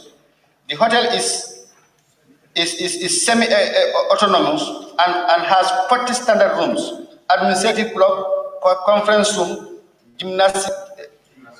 gymnasium room, playing field with artificial turf and a swimming pool, which is still under construction at the time of the visit. The hotel is classified as a 3-star hotel, but now is being upgraded, which is run by a management team appointed by the Federation. The hotel provides accommodation and services to the national team and hosts meetings and retreats. Under the National Technical Training Center, which is run by the technical director and the youth and grassroots football manager, used for training of young talents under 15 to accommodate the national team during training sessions and some of the league matches. And he also made some challenges. The challenges were adequate funding for expansion of the hotel, including the conference center and the hall. The recommendation was to upgrade the standard of the hotel so that they can have a proper conference center and a hall. We went to Brikama Mini Stadium. Brikama Mini Stadium, the committee there took us through based on their activities, and also they were faced with some challenges. The challenges were almost about 6, and some of them are similar to the KM parks. That is inadequate pavilion, low infrastructure development, inadequate financial support, lack of drainage system, no standard lighting system, and they also have a land ownership issue. Because I think if Honorable Brikama South or Honorable Brikama North can attest to that, that is still ongoing in Brikama, and I think it needs to be looked at so that it can be addressed.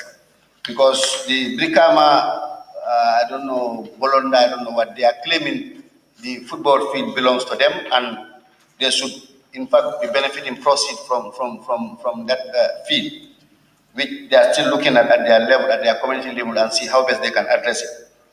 So we went to Gunju, the Gunju Stadium also. It is also a GFF project, which is about $9 million, and the project started since 2019, and the contract was meant for only 6 months, but the work is incomplete.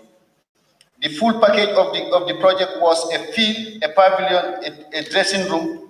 Mr. Ablai Bojang informed the committee that the Gunju Sport Committee have no idea about how the project or the contract look like. They have no access to the contract documents. We went to Tanje Eco Lodge.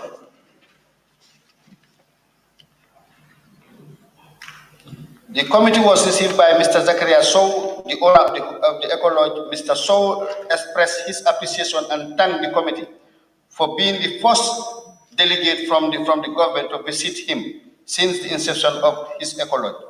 The Tanje Eco Lodge is a private-owned Eco Lodge owned by a Gambian. The facilities has 8 rooms, 7 staff, and a conference center with a capacity of 60 people. Mr. Sow informed the committee that he has 2 Eco Lodges, and both are registered with the GT board.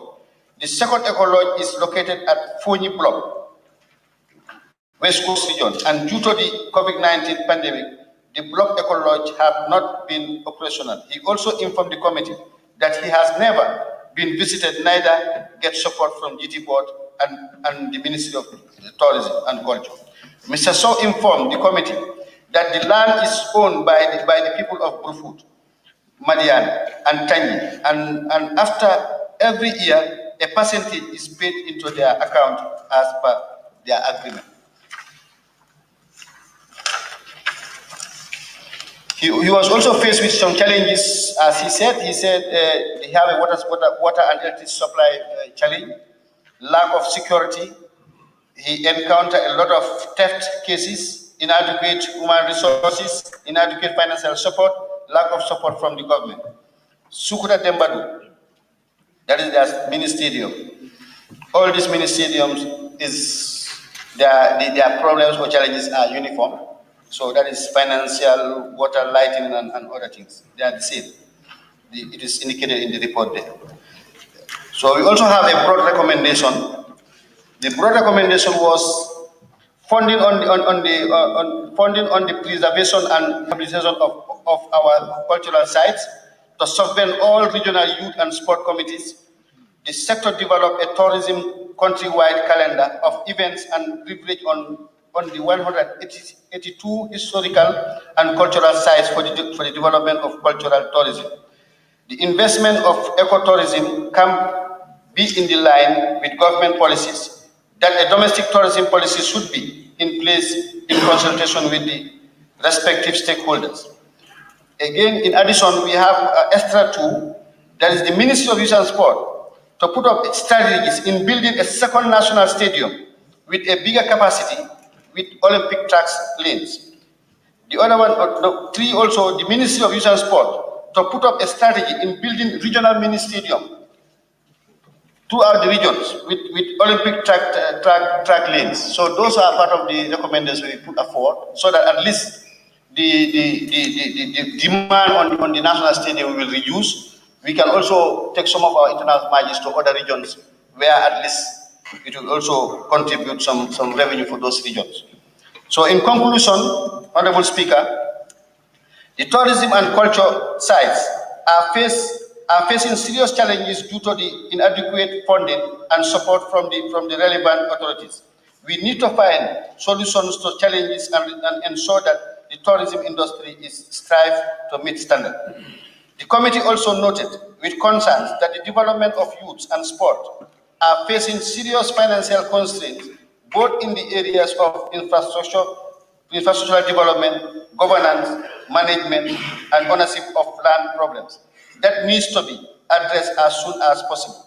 We know that with the intervention and support from the government and other relevant authorities and stakeholders, the problems highlighted above can be addressed.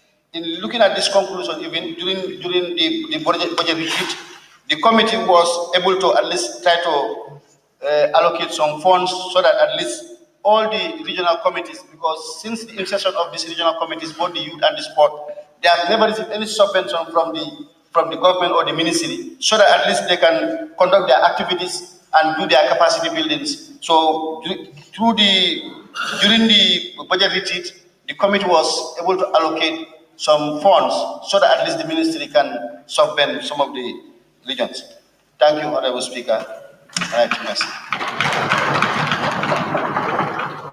Thank you, Member for Bakau, Member for Bassi, and Chairman of the committee. Any seconder? The member for Lower Salu. Thank you, Honorable Speaker. I rise to second the motion, and again I want to take part on the debate. Honorable Speaker, I will just go direct to the conclusions and what I have read in the report. I'm a member, but unfortunately, I was not around when they were going for this tour, because it was coincided with the monitoring committee tour. So I decided to go to one of these committees, that's monitoring. Honorable Speaker, on his conclusions, if you want me to read, the second paragraph, the The committee also noted with concern that the development of youth and sports faces serious financial constraints, both in the area of infrastructure development, governance, management, and ownerships of lands problems that needs to be addressed as soon as possible. Honorable Speaker, if the chairman and the member of BASE, the essence of this report to bring solutions and address problems. The case of Songhai, that's mixed families in Farafenni, that was a parliamentary question that I bring in this parliament, but they have already stopped at the challenges, that's land problem. We have not been to this land, and there was not adequate inquiry on this land, whereby we can tackle the problems. And for me, I myself, I was the very one who make a parliamentary question on this issue. But the feedback that I have from the local governance, that's lands, Minister of Lands, that the land was meant for the one family, which I will not call any name. That family, they in fact called me about this land issue. But to my surprise, still now I've seen this land problem, and which was compensated by the Ministry of Local Government and Youth, Ministry of Youth, collaborating with the Ministry of Youth, that they have already compensated them with their land. And again, Honorable Speaker, we know these lands are inherited by the Blade family, but also there is a project going on, which also the ministry also has to furnish me about it. 6 million is given by the donation by help me please. UNDP. They are giving $6 million, and they said if the UNDP realize that this land is not owned by the government, they must stop the project. And the project is helping the Gambian youths to get skills. Honorable Speaker, if I was the chairman, they could have also linked the Ministry of Lands to furnish them on this issue before we table it, because already the media will pick it up, and again there will be more noise on this issue. Honorable Speaker, the issue of cow, I have been fighting this issue. There's no mini stadium.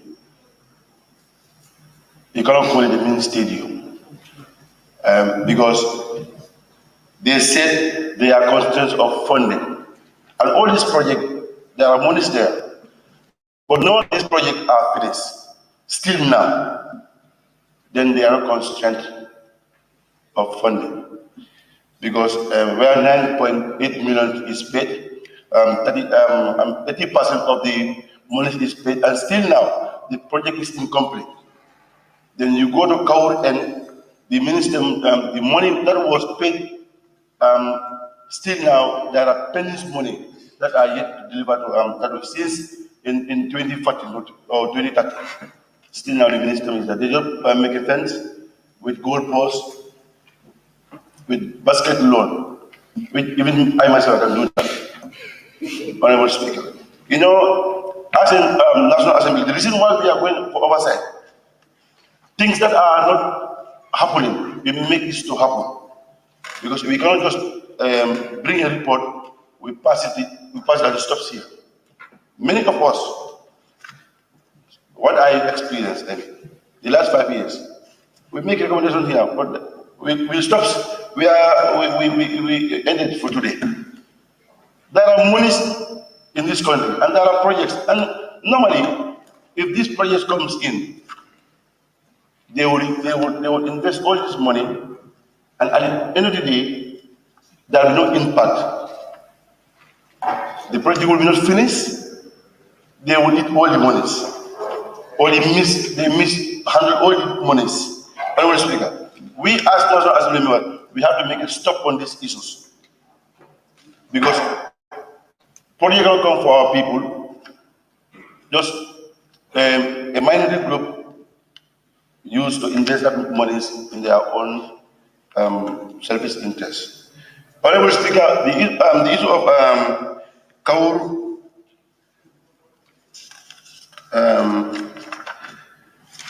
Youth Center, the community we are not involved, and where it is built is in the furrows. This is why you don't have access to the center, because you are bringing a project to a community just for the sake of bringing the project. You just go and put it there. I never knew this project.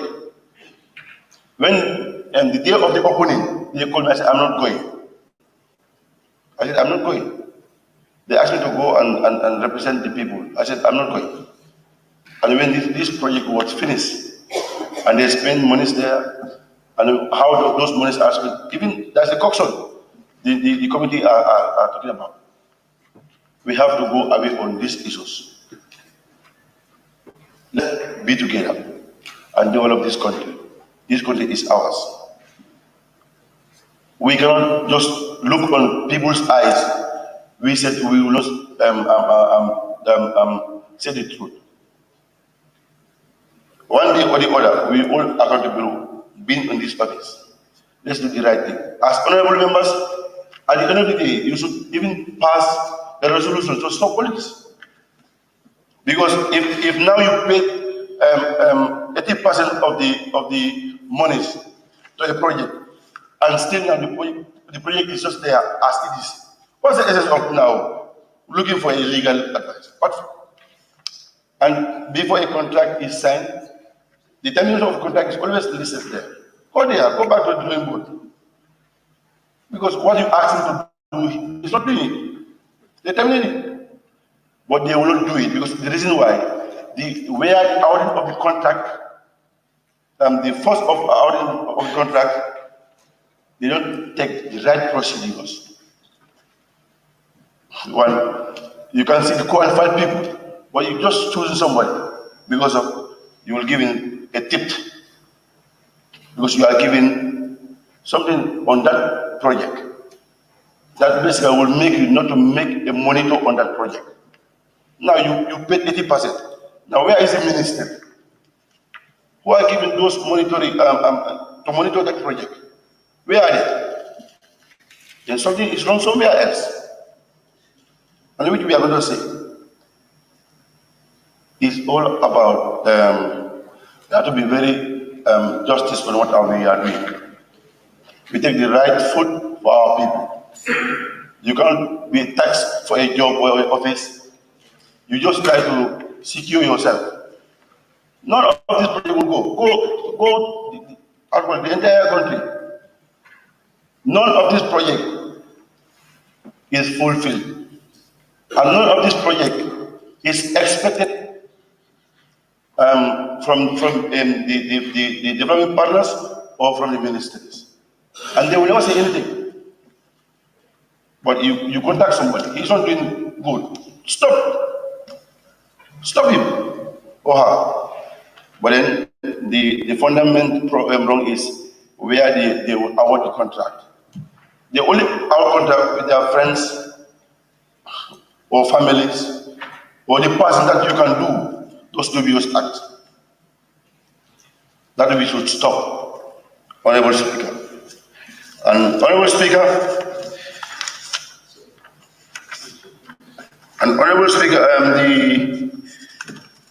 the issue of the Songhai should be well addressed, whereby the family will be compensated and the projects will be progressed. Honorable Speaker, the issue of the stadium is also a problem. A country that now we will use our international matches to other country. That's a sin on us as a country. In fact, it should not be even one stadium in our country. The one that they asked to renovate, still now, because it was 6 months. That was agreed. Now it's how many months? And this money, in fact, is not being accordingly. Honorable Speaker, we have to be firm on what we are doing. And we avoid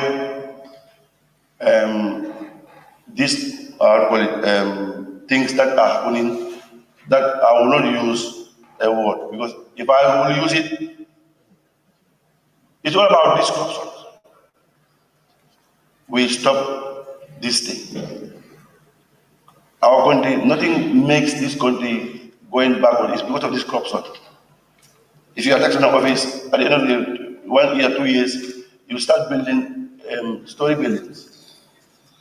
We have to look at ourselves and be for our people. That being the case, Honorable Speaker, I will rest my case here. Thank you very much for giving me the floor.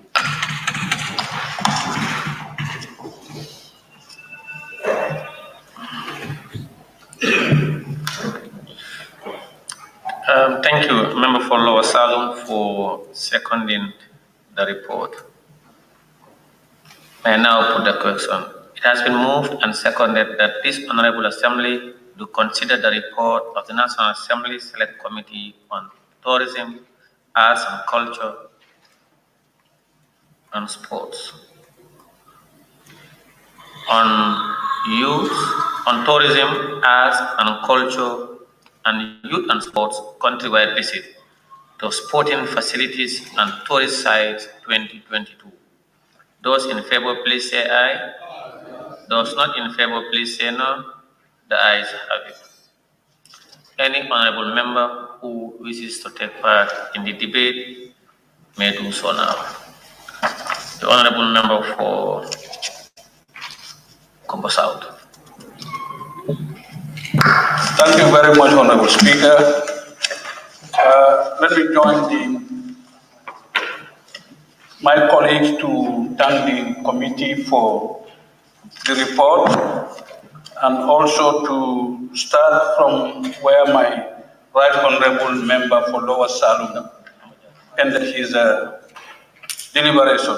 Honorable Speaker, I think it is about time that we look at the issue of contracts in this country.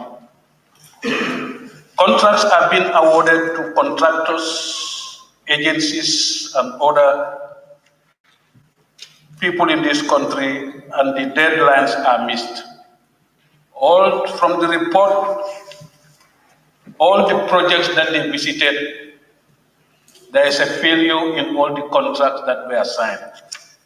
And I think, as alluded to by the right honorable member from Lower Salem, the committee's recommendations should be very direct to the point and get the bull by the horn, and then call all those people who are culprits to answer to the National Assembly, and we make a decision. These are national budgets that are appropriated in this National Assembly, and then when they are given, they are supposed to be given in the right procedures, and they need to follow all the channels before the contracts are awarded. I've seen in one of your sections where you have said GPPA have given all the recommendations and now they are looking for funds. How can GPPA recommend the procedures for the intervention of a project and you now want to go back and look for funds? What kind of contract is that contract? Honorable Speaker, I want to go back to the reports that's dealing with some of the things that they have found when they visited these tourist sites, especially when they went to Jufre, Albreda, the Kunta Kinte, the James Island. You know, I think all these things, there need to be coordination and proper management of these entities so that they are well managed and will be able to have sustainability and ensuring that all the funds that are collected there are put into right use. Because if an institution as the National Council for Arts and Culture is collecting funds and you are not told how those funds are accounted for, and what happens to those funds, who is responsible for the collection, and where are they deposited, it is going to be difficult to be able to maintain those sites that you are talking about. Looking at your report, you talked about the issue of the training center in the international, the President's International Scheme Training Center in the North Bank region. I think we need to start disaggregating our reports so that we are able to know the number of students intakes within the North Bank region, the number of boys, the number of girls, and from which districts are they from, so that you know how these projects are impacting on the lives of our young people. We need to be able to have those structures and to be able to enrich our report that will help us in our planning session. And then when we come here, then we will be able to have an idea as to what we need to do to enable us to support these departments and agencies to implement their programs as per their terms of reference. Honorable Speaker, I think all these contractors have defaulted who were given contracts to build this ministry across the region. Way back 4 years ago in 2019, most of these projects were signed, including the one in my own constituency, Gunjur. That contract that football field had been given to 3 different contractors, and now they cannot even tell us or the sports committee what is happening to the last contractor that they have contracted. And I think I want to urge all committees that when we are going out for our oversight visits, let us invite all the players to be on the ground where we are going to visit, so that these contractors should be on the ground when you are posing questions to the beneficiaries, and those who are there, they should be able to give you highlights of their programs and the schedules that they have agreed with those who have contracted them. But if the contractors are not on the ground, we are only going to assume what is being told from those we were able to have the dialogue with. So I think, Honorable Speaker, henceforth, all committees, the director of committees should help and also ensure that all stakeholders that are supposed to be on the ground during our oversight visits are there to answer questions and to furnish the committee, so that it helps us to enrich our reports and enable us to be able to do the work that we need to do to make sure that our funds that are allocated to the ministries, departments, and agencies are put into good use. Honorable Speaker, if you look at some of the reasons that are advanced for the failure of the programs at the regional level, at the communities, those are reasons that should not be taken, because these projects are being signed and then money is paid. You cannot give money to contractors and you said you cannot see the contractor now. What is the problem? We need to reinforce and also maybe get to the legal department to help us to be able to review these documents and advise the committees as the next steps that we need to do. Honorable Speaker, if you look at the $10 million is for the renovation of the Independence Stadium. What is the status? Who is the contractor? How long has that money been given? You have been given money that you have not done, and you are asking 3 times that amount. You have not spent the $10 million in the right way. The project cannot be completed, and you want to be given $35 million. Honorable Speaker, I think these are issues that we need to look as a body and as the National Assembly, as the ones who allocate these funds, to be able to take our stand, and then we call these people immediately to come and respond to all the queries and all the shortcomings that are done on this program. Honorable Speaker, if you look at the conclusions, you have said who are the relevant institutions.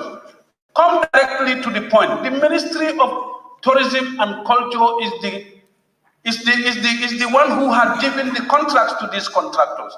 So they should be able to follow these contractors and ensure that they fulfill what has been signed for and make sure that the work is done. If it is not done, then we sought for legal advice and take the necessary steps to ensure that all these funds are recovered. Honorable Speaker, I think all these mini stadiums that are saying, some of them are football fields. You cannot just have a 100 by 50 or whatever and you call it a mini stadium. It doesn't work. You need to have to be able to work those things and make sure that ensure that all the facilities that are needed, because football is very key and it is one of the determining factors of youth empowerment and ensuring that the economic status of our young people are developed to ensure that they are part of the regional bloc where we can build their skills and help them to be able to create job opportunities for them. So if these amenities are not there, it is going to be futile and a lot of resources have been wasted. Just on top of the calculations I've done, almost 100 million is gone into this stadium across the country. No work is done. So how are we going to recover those things? Honorable Speaker, and I think I want to suggest that maybe the legal department has to help the committee to come up with very strong resolutions that we need to pass at the National Assembly to ensure that we make follow-ups to get these funds in the right time and ensure that the work are done. If that is not done, 2024, the budget session, all those departments and agencies that are in default, they need to be able to recover these funds, or we will divert that funds to agencies and departments that are ready to do the work to help the vulnerable members of our committee. On that note, Honorable Speaker, I take my seat. Thank you. I now give the floor to the member for Jara West. I raised my tag even before Honorable Member for Combo South. I raised my tag when Honorable Member for Salum was speaking, so I don't know why. Honorable, please, yeah, thank you. Thank you very much, Honorable Speaker, for giving me the floor. Explanation, Honorable Speaker. Please. Huh? Please, Honorable, please. Honorable Member for Jara West. Thank you, Honorable Speaker. Let me first of all thank my able chairman for this detailed report. And I also want to thank my colleagues, the members of the Tourism and Youth and Sports Committee, our able support staffs, our clerks, all those who are in the team. I thank all of you. It was not easy, but then, thank God, we were able to work hand in glove to see that we cover all the areas that we want to cover. It was a very strong relationship, and the committee, we were one family. Thank you very much, my committee members. Honorable Speaker, I want to add my voice on with these previous speakers. Honorable Speaker, if things have to continue this way, definitely we will be called a failed National Assembly. So I don't think we have to wait for that. We need to act. You go to projects, sites, when you are told the amount of money involved in that project and the level of that project, it's a disgrace. We are here to represent the large number of the citizens of this country. It's a tax given to us. We should make sure we do something. You go to Fulabantang Mini Stadium, you are told close to 8 million is spent there. When you see a collapsed fence, only the fence. There is no other facility that is built. You go to Janyamure, at least it is better, but not perfect at all. You go to some other areas, it's just serious. I believe now, I don't know these people when they are awarding contracts, what are the procedures taken? But it's high time when you are awarding a contract to somebody, you ask him to bring a collateral. The amount of money you are giving to him, or the money involved in that project, let him bring a guarantee, a collateral, more than that amount you are awarding in that contract. If he fails, then you have where you give your money. That should be done. If not, people are just taking these things, let me just spend this money and go. Let's set an example. I said it here yesterday. It cannot be done this way. We need to change it. As all of you said, let's engage all the stakeholders. This is for our people, for us, it is for us. So people shouldn't joke with it. Again, at the Songhai project in Xiamen, this project, since I've been to that place, every day it is in my mind. I've seen good work there, something that can move this country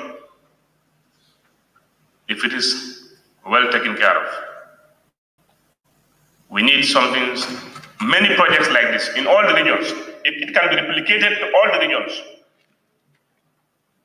The right things are done. I believe we'll move forward. And I believe also, we were there not long ago, and then if this land dispute was settled, I think the project manager there will not bring it in our discussion. Or then if he bring it also, he will say how it was settled.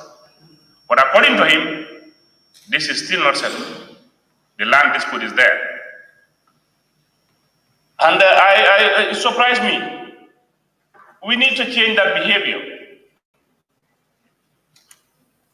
If we have land disputes, the right authority is here in the country. All the stakeholders that have hands in that land are here. We shouldn't allow that to escalate to fights. Let's use the relevant authorities to regulate or to settle that dispute in that particular land before it escalates, before we have fights in that. We were told UNDP are ready to put more money in that project, but they said they will not do that unless the dispute is settled. So we are losing. It's going every day. These things should be settled for us to earn our living there. Our youths are doing good there. When they tell you how many crates of eggs they sell a day, you will be convinced. So I believe, as the Right Honorable said, we have to do something about that. Let's call the stakeholders, see what is the level of the situation of that land.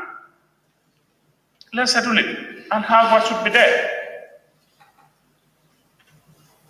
With the minimum resources they are doing good. We trekked for almost 1.5 kilometers.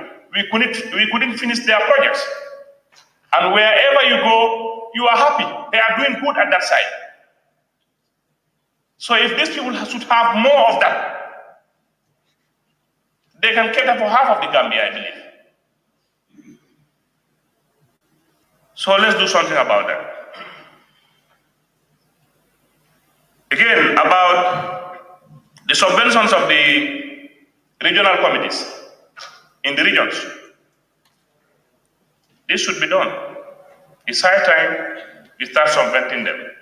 They are saying every year they will write and submit to NYC, but then at the end of the budget, they are giving nothing.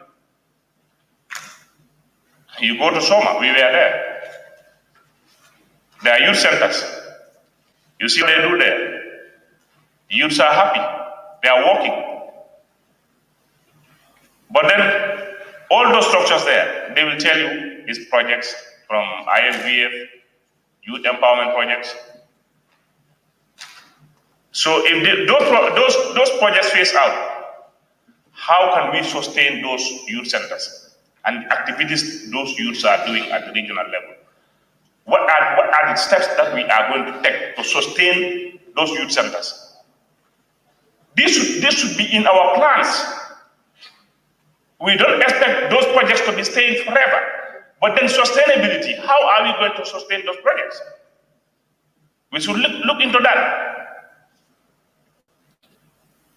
If you go around, you will be happy with the youths, the way they are doing. My members can attest. We were in Soma. When they tell us this is what they earn in their youth centers and all other facilities they are managing there, we were convinced. And we believe if some subventions are also coming, they will be doing more. In Basse, the same thing. In Janyamure, the same thing. In Banzang, the same thing. So it's high time this subvention of regional committees, we also put it to the national, to the ministry, to the right ministry. Let's bring that budget. Let's tell them this one is for the youths. Let this go to the youths. We are the one approving the budgets. When they come for bilaterals, let's tell them this one is for the youths. These persons have to go to the youths. They will do it.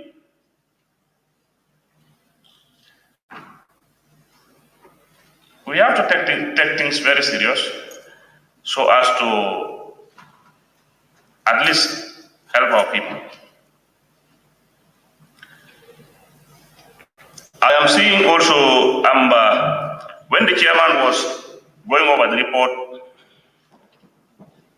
he said 100 million. I believe when we were at the stadium, it's not 10 million. I think the manager of the stadium said 100 million is given to them. Yeah, on the report is 10 million. So I think that was a mistake on the report. But it's he said 100 million for the stadium. But also as our own recommendations, we don't have to rely on one stadium now. Let's have another stadium. Wherever we have to build it. Let's have another stadium. It will help. Honorable member, please allow me to proceed.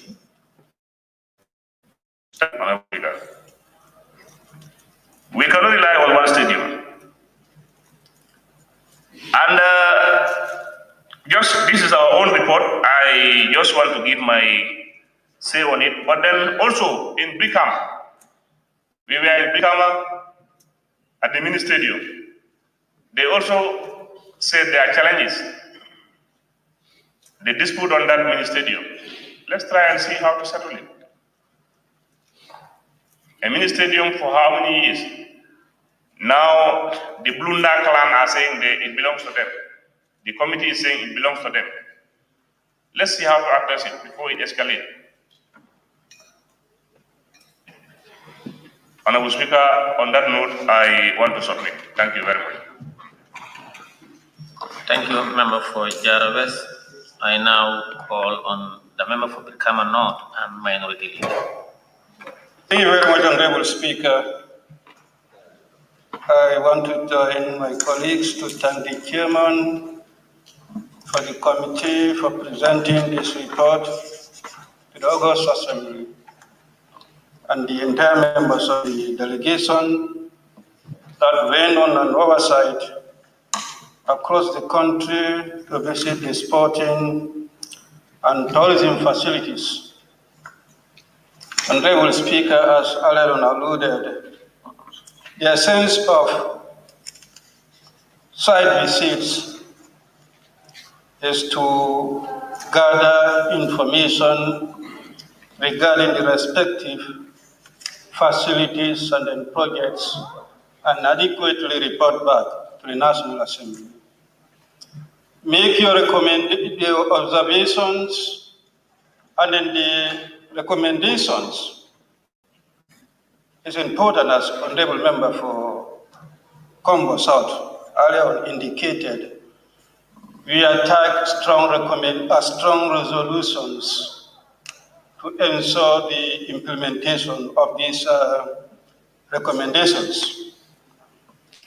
Important as youth and sports, tourism, facilities, it's high time we take note of all the issues that were highlighted in this report. For the report not to be gathered indoors, as we used to do, but we have to be acting on the reports. Honorable Speaker, let me just note that at Fort Bullen, there is a point that made mention of the relationship between the National Center for Art and Culture and then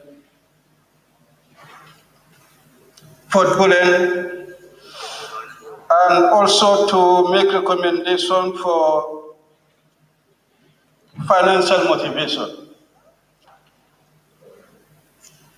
Not only limited to Fort Bullen, I just want to take Fort Bullen as an example. These are historic sites that should be preserved.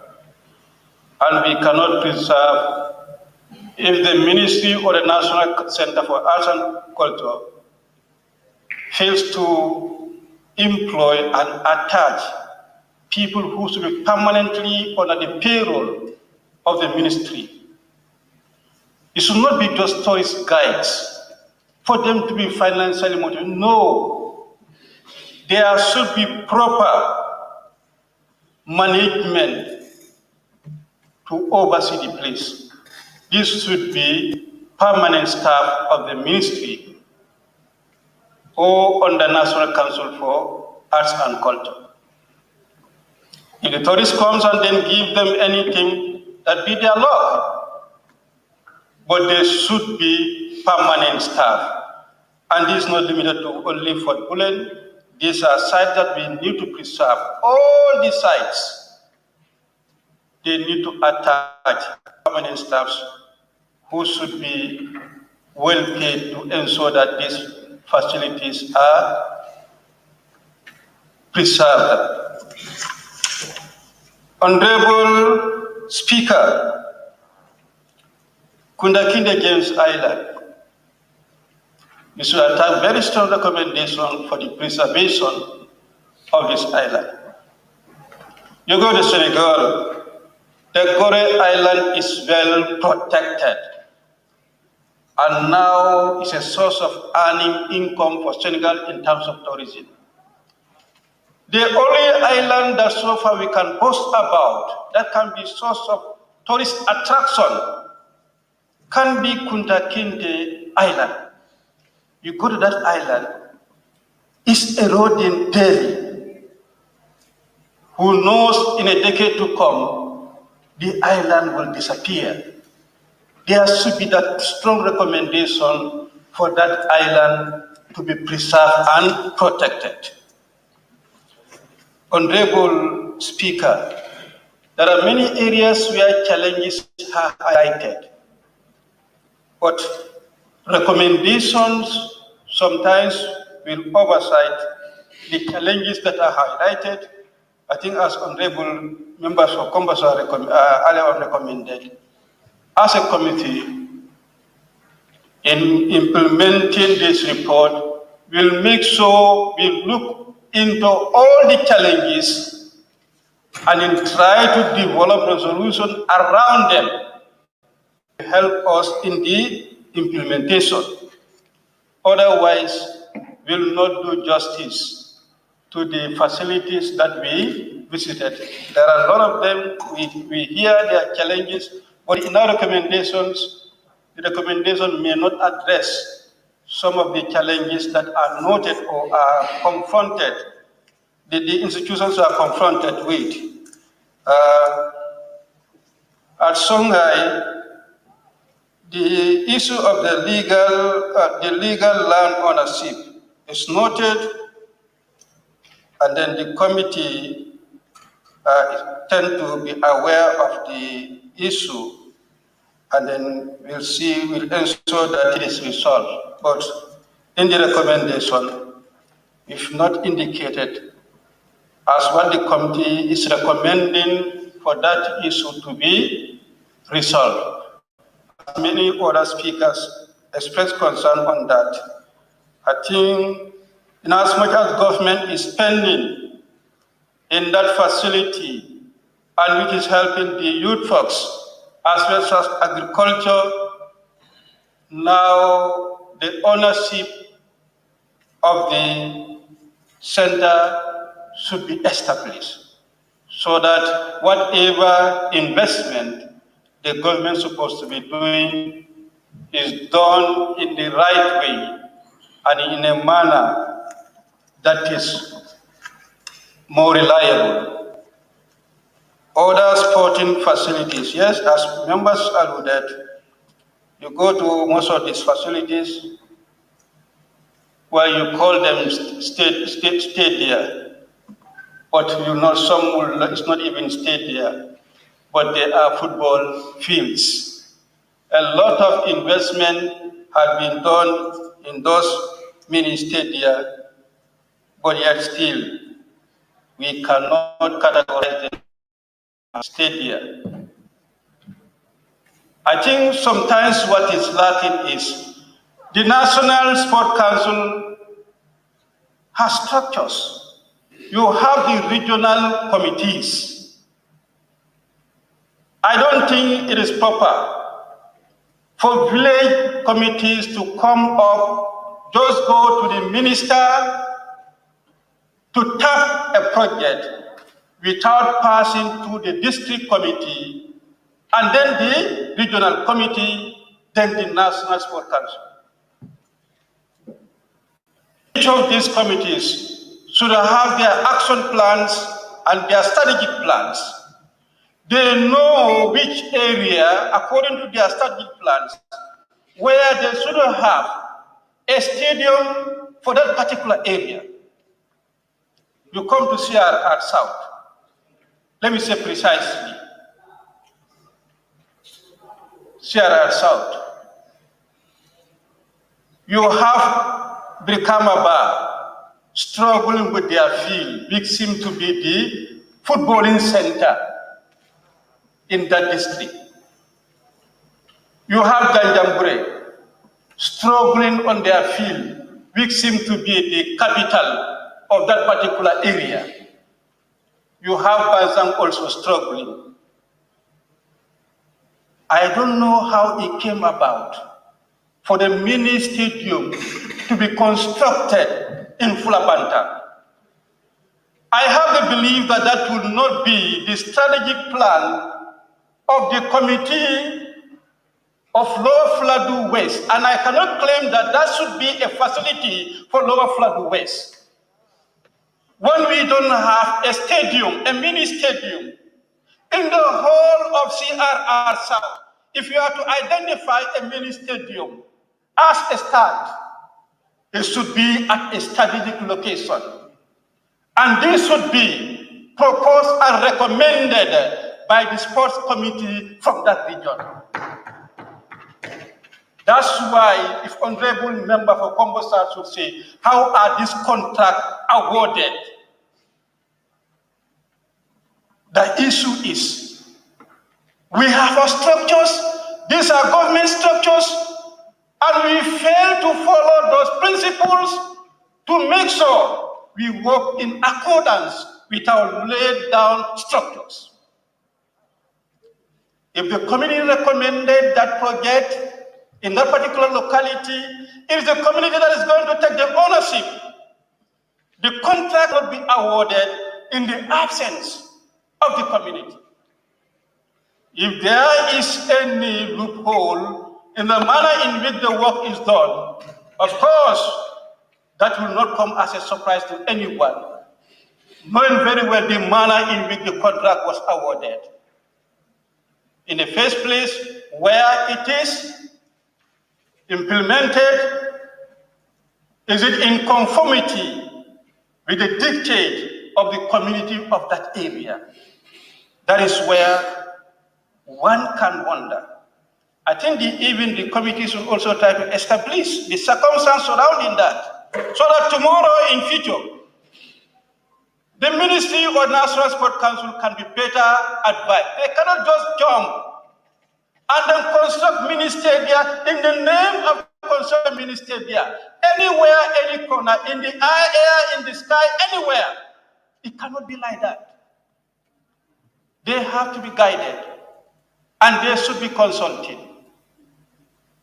You build a stadium at a place, a population of 100 or 1,000 people, you expect that to serve a purpose.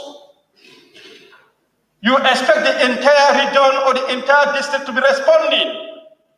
What is going to be benefit of that stadium? How is that going to replicate, try to promote top sport in that rural community?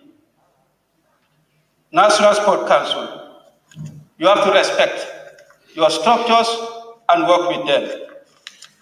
When it comes to issues surrounding Brikama Mini Stadium, I have not seen anywhere in the report that indicated disputes surrounding land ownership on sporting facility, except in Brikama. The ministry is aware of this, National Sport Council is aware of this, and no action has taken place yet to address the situation. It is starting in Brikama. If they succeed tomorrow, it's going to continue elsewhere, because football or sport is an enterprise. It's a source of earning income. When Brikama field was not fenced, nobody is talking about the ownership. There is no field in the Gambia where you can say that it belongs to the youths who are custodians of the sport administration or management in those localities. They all belong to our elders, the indigenes. They own the land. And everywhere you go, you'll find a land, a portion of the land given to the youths for their recreational facilities. These are what we call our football fields, our mini stadia. It happened in Brikama also over 40 years. Brikama Sport Committee, they were given a land for recreation facility. And that's where Brikama have their field called Basba. Committees came and committees go over 40 years. It is the committee that built the field from crimson fence now to a concrete fence until to an extent of having standard pavilion that is attracting international matches, dressing room, rated as #1 in the Gambia in our days when I was sport administrator there. Now it is earning income. Those who gave the land are saying it's their land for what they want to benefit. I am not talking about this. It is the report that I'm talking about. And as a member representing the community, I don't think I will do justice if such an issue is raised here. I fail to comment about it. I will not run away from responsibility just to side for a political gain. You need to act. I am an interest party. I will not be part of it. I am only calling on the ministry, the committee, the ministry, National Sport Council to act immediately and address the situation. The youth should have an avenue where they should have their recreation, their sporting activities, and that cannot go without land. They are not saying that it's their land, but they are custodians, and that has been the case for more than 40 years. Why now? If not addressed at Brikama, it can escalate and go elsewhere. We all know Serekunda West Banjul, Serekunda is, they don't belong to those committees, but they are custodians. Why are those people not claiming ownership, to be claiming funds to be given to them annually or monthly or per March gate takings? Backward Brikama. That issue has to be added. And the ministry has that history of trying to run away from responsibility. When there are issues, they tend to run away. In my days as port administrator, they mounted a commission on me, and up to now they are sitting on the report of that commission. This issue is boiling and they are sitting down, keeping quiet. It has to be addressed. The youth should be given their due. It's not happening anywhere. Why should you allow it to happen in Brikama? It is through this the income that we get that help us to construct the field to the standard, that help us to have a first division team called Brikama United that has been represented in Gambia in regional competitions. We are able to get so many professional footballers out of that. And you are sitting down for that opportunity to go away. For what? Should we allow that? You want to allow that, you are creating problem in Brikama. We will not sit down and watch for that to happen. It's not going to happen. A word for a wise is enough. On the Independence Stadium, 100 million given to us for renovation. What is the state of the renovation? We need to know. What assessment have we made as a committee on the renovation? We were only told, but what is our assessment? Up to now, we are seeing international matches are not playing at the Independence Stadium when 100 million was given for the renovation. What is happening with the renovation? Yes, there should be general maintenance on the Independence Stadium. Otherwise, one day, we'll have the international matches coming, the stadium will collapse. And we need to work now to avoid that unfortunate thing that is very likely to happen if the Independence Stadium is not generally maintenance. This is not the first time that people have been talking about, and the committee also is coming up with it. The ministry and then the sport council should take note about calamities before they occur. They need to act before things will happen. You cannot call that an accident. It will be an intentional accident or man-making accident. For how many years we've been talking about the condition of the Independence Stadium? And now we are calling for international. In fact, FIFA is very right. FIFA has just come to save us, to stop international matches. That means love football. We have international matches, Independence in that poor condition, it collapsed. We thank FIFA for that. The ministry should act to bring back our football at the field and also to save lives. This is what we need from the ministry. Having made this of the Basse, very good. Basse is our second capital, if I may put it that way. We have our national capital in Banjul and the regional capital, that's Basse. We should have best sporting facilities in Basse. Look at the mini stadium of Basse. Right now, it's even abandoned for the alternate football field, which should not be the case. We should be very focused and serious. If we are to stop rural-urban migration, that's how we should do. Let's try to improve the rural facilities to attract our boys and girls up there, to enjoy those facilities and stay.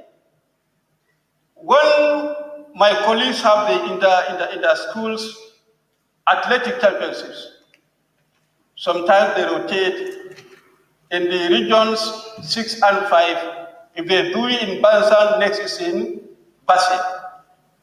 When it's in Basse, you cannot do it at that mini stadium.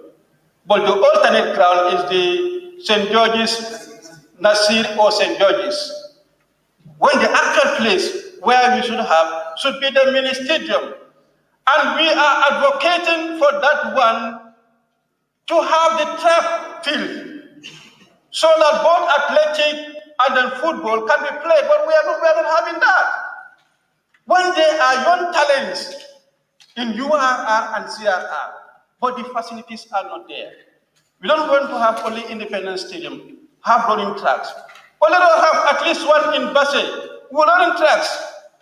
The big talents can emerge, but that cannot happen when the facilities are not there. So Basse Mini Stadium, just like Farafenye Mini Stadium, Kauru, I will not call that a mini stadium. I will call Kauru a football field. You will not call that a mini stadium. And they are all designed to be provincial mini stadia. But look at it. I went to Kauru, what is meant to be a football field, but I found people cultivating wonjo there. For what? A football field, you cultivate wonjo? Oh no. No, that's very serious. These are the things that we will be sporting out one by one and make strong recommendations and resolutions as action points to hold the ministry on their neck and ensure that things are done the right way. Our reports now not only going to be gathering dust. Anything that we pass here, any point issues that are raised here, we'll make sure we act on them. Honorable Care, this is what we are going to do. I thank you.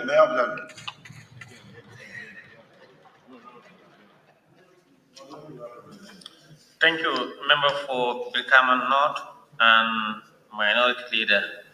Now I give the floor to the Member for Banjul North. Thank you very much, Honorable Speaker. Don't mind him. He's my neighbor. Thank you very much, Honorable Speaker. Before I start my deliberation, I would just want to bring to the attention of the entire Assembly on the caption that reads on the report that has to do with the report of the Select Committee on Tourism, Arts, Culture, Youth and Sports on its visit to sporting facilities and tourist sites across the country. Yeah, across the country. Why I decided to do this is to make things clear here.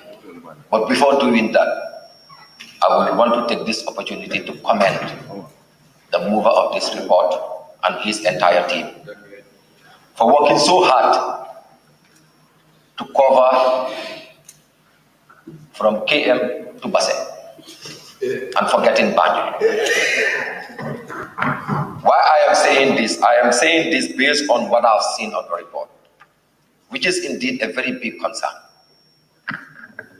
Because, like I said, as the caption have highlighted across the country, and not seeing anything about Banjul is a very big surprise to me. And it is indeed something that I want clarity on from the mover of the report. Because talking about sporting facilities, indeed Banjul, we are having a lot of challenges. And I will want to make it clear to each and every member here, as I am talking to you right now, the only city in this country, we call it the seat of power, the capital city of this country, is not having a standard basketball lawn, which is very unfortunate. You go all over the world, all the cities are having standard, even indoors, basketball lawns. Banjul don't even have one. Not to talk of a volleyball lawn. And I think These are very big concerns because we're talking about the young people. The young people are doing sports in this country. And I will always keep on saying this. The young people are the citadels of the nation. We are the cream of the society. We are the current and the future leaders of this country. So if we are not taken off seriously, more particularly from the most important house, that is the assembly, in terms of making inquiries about our challenges, to make sure that we progress in life, to develop this country, I don't see us going anywhere. So in that regard, I will put it to the mover of this motion to consider Banjul. Banjul is in need, more particularly the young people that are in sports. These are facilities that they can make good use of to make ends meet as far as helping their families are concerned. Another thing has to do with the issue of contracts, which is indeed a very big concern. And I believe as part of our oversight functions as National Assembly members, it's very important for us to engage the executive. Let them know who they give the contracts. We have seen so many contracts being awarded to people. But when it comes to fulfilling the duration as far as the completion of these contracts are concerned, it is always a problem.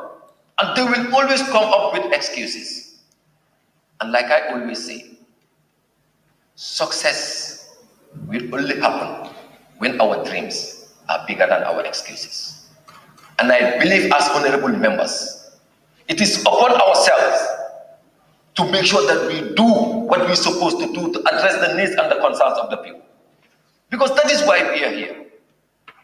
But in that regard, I think when the mover of this report take over again, he will be able to tell us why they didn't visit Banjul. And if they visit Banjul, what was the problem that they could not even use a single facility as far as Banjul is concerned in this important report. I rest my case. Thank you. Thank you. Thank you very much, Member for Banjul North. I now invite the member for Choswan to take part in this. Thank you very much, Honorable Speaker. I also join my colleagues to thank the chair of the Committee on Youth and Sports, Tourism and Culture. Honorable Speaker, I know it's a committee, but I think the committee is big, and I might suggest, if possible, to be given 2 chairs, one on youth and sports and the one on tourism and culture. At least that will help them to do their oversight function properly, because all these ministries are big ministries. Honorable Speaker, let me start with contracts.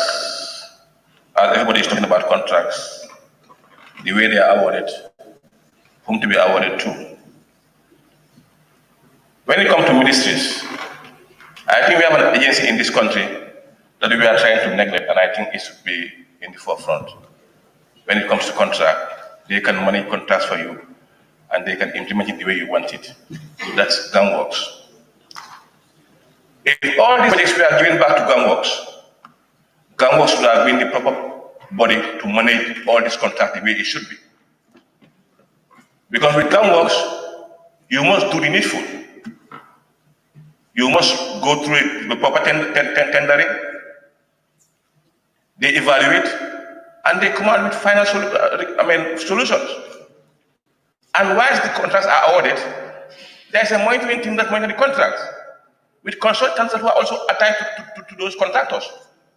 And what are those consultants? What are their roles with those contractors? Is to monitor and supervise those contractors. If you default, they do the needful. They don't terminate, or they put you on the first account. But if the ministries are take care of on their own, I think that's why we are into these troubles. But if at all these contracts we are given to GAMWorks to manage the contracts for government, I think we would not have been into this trouble that we are facing today. Because It's for a long time now, since 2019, per se. Contract were signed for a period of 6 months, and up till now, we don't know the level of this contract, on the level of the progress of work currently. What we are seeing is, they are, at this stage, some are being sent to legal for advice. What are you advising? If somebody defaults, what's needed to be done? When a contract is given, you are also born with something. You either go to the bank to look for a bond. The bank guarantees you to a bond. If you default, now between the contractor and the bank, but normally the contractor and the client. But if you leave it as it is, it's now between the contractor and the ministry.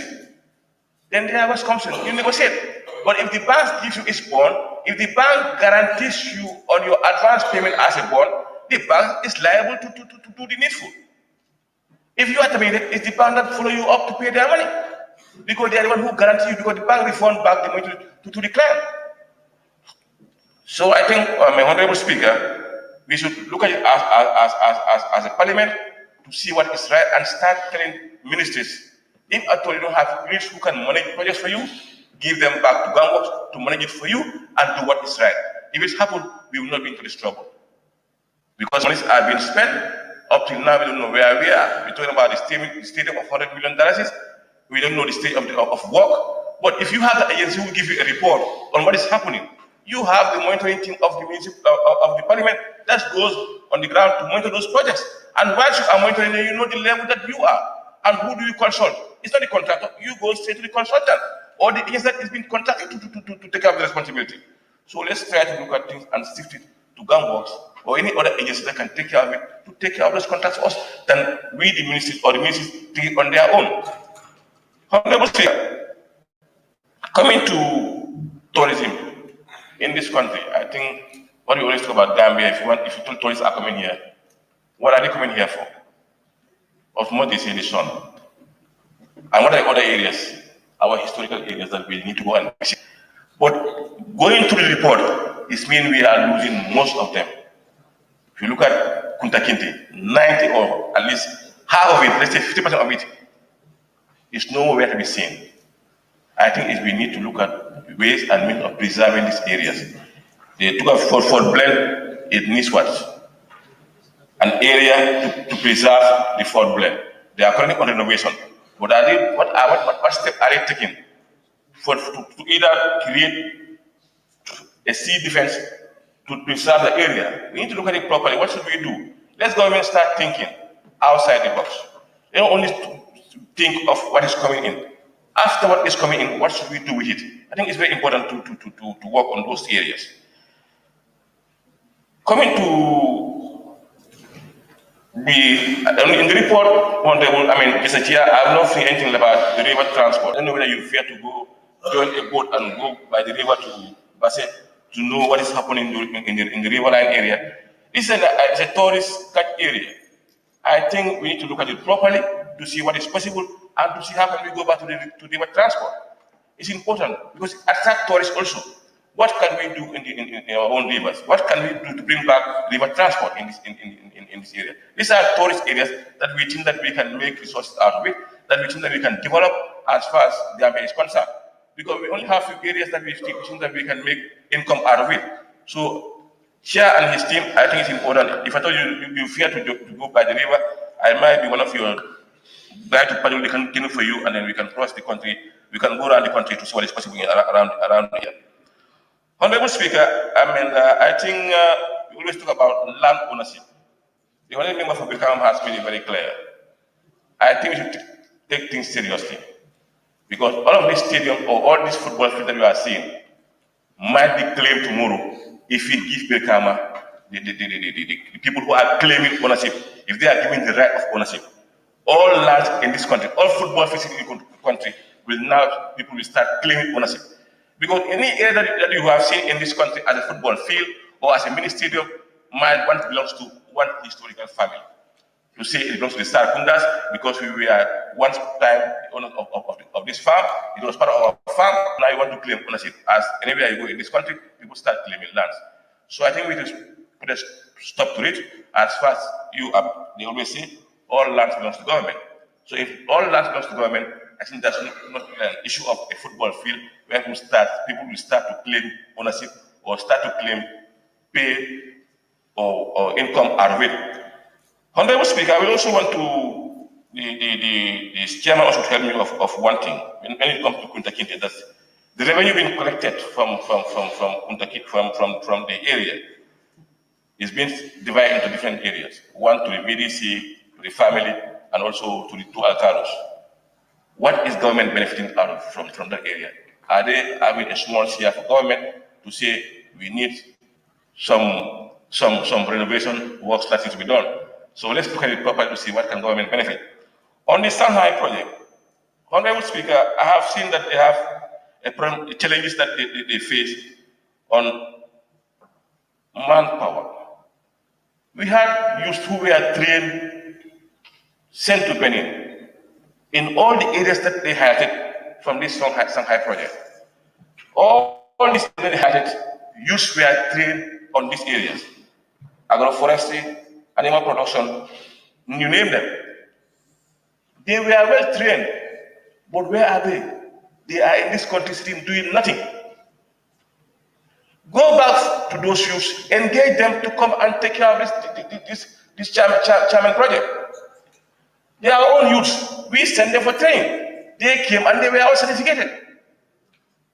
They are qualified to take care of the area. But if you want to bring a foreign guy to come and take care of chairman for us, I think the reason why this will be sent outside makes no sense. They were sent to go and learn. They were trained, certificated to say they were qualified to take care of things on their own. Why do you want to leave them to go like that? Let's go back and get these young people to engage them on this chairman project. Honorable Speaker, coming to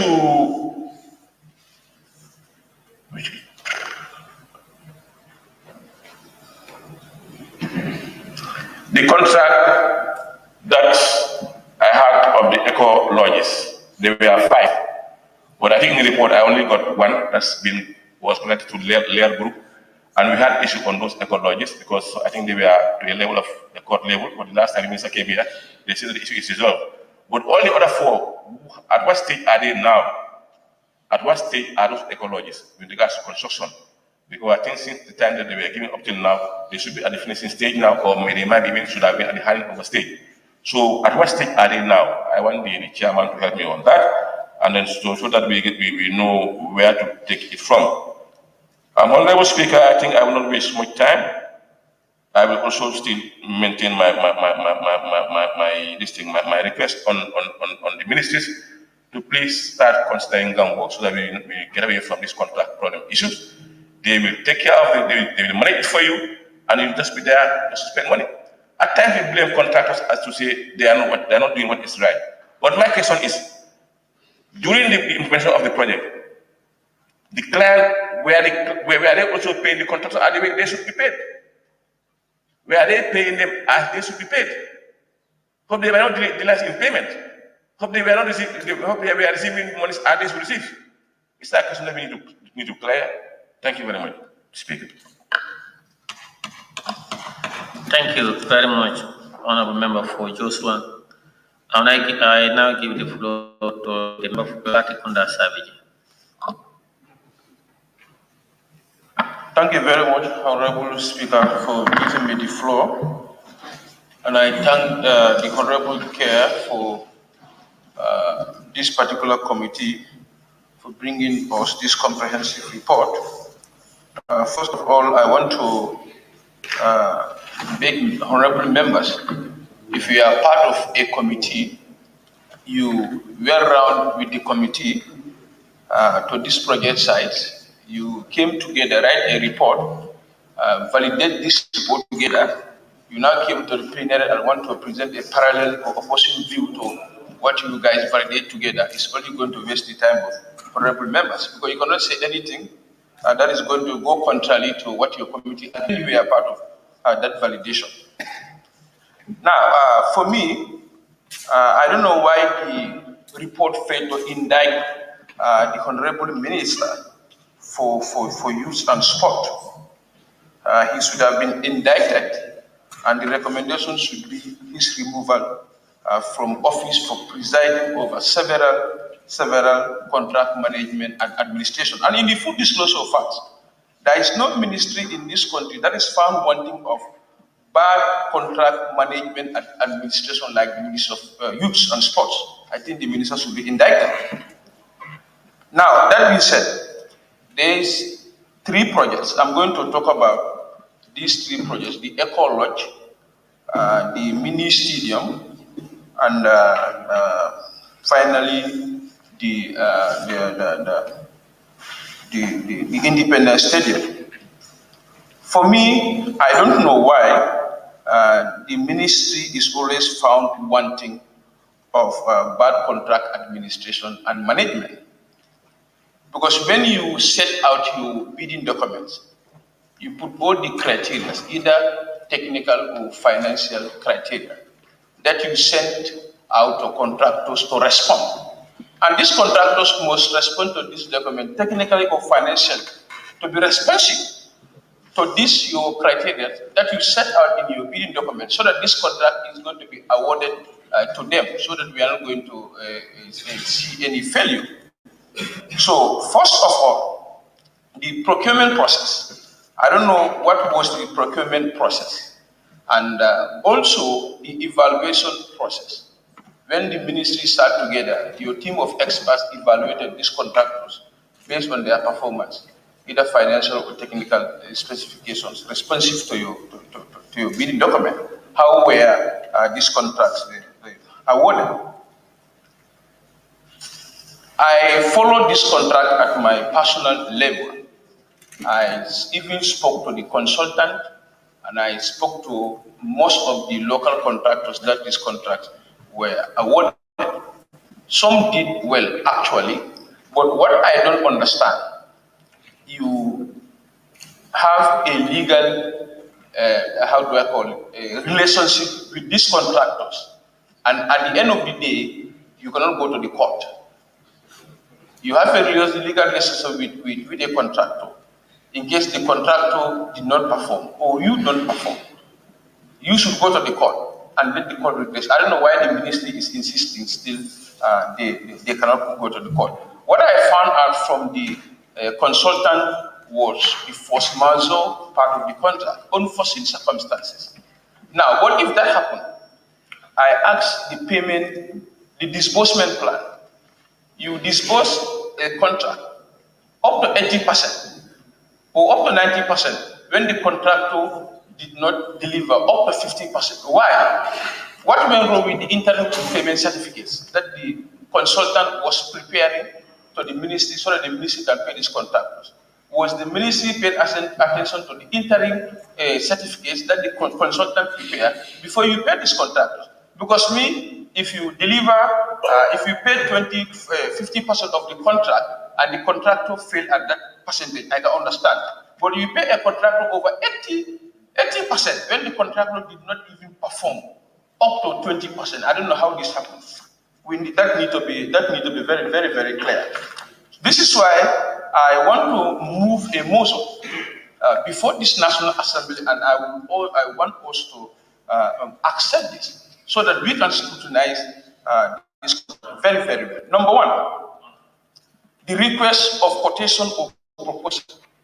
We want the Ministry of Youth to send us this document, request of quotation or proposal. We also want the ministry to send us the procurement process that leads to the award of this contract. We also want the ministry to give us the contract documents between the contractor and the ministry. The contract document between your ministry and the contractors.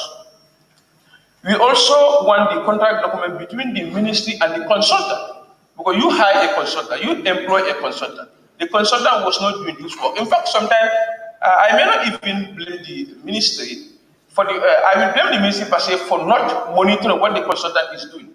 But the consultant should have been very active on site before you guys disburse the money. So this is why we are very curious to see the contract document between your ministry and the consultant. And also the bill of quantity. We also want to see the bill of quantity and the design for that matter. You said you have sent a letter to Ministry of, how do I call it, Justice for legal opinion. We may also want to see that legal opinion that the Ministry of Justice wrote to you guys.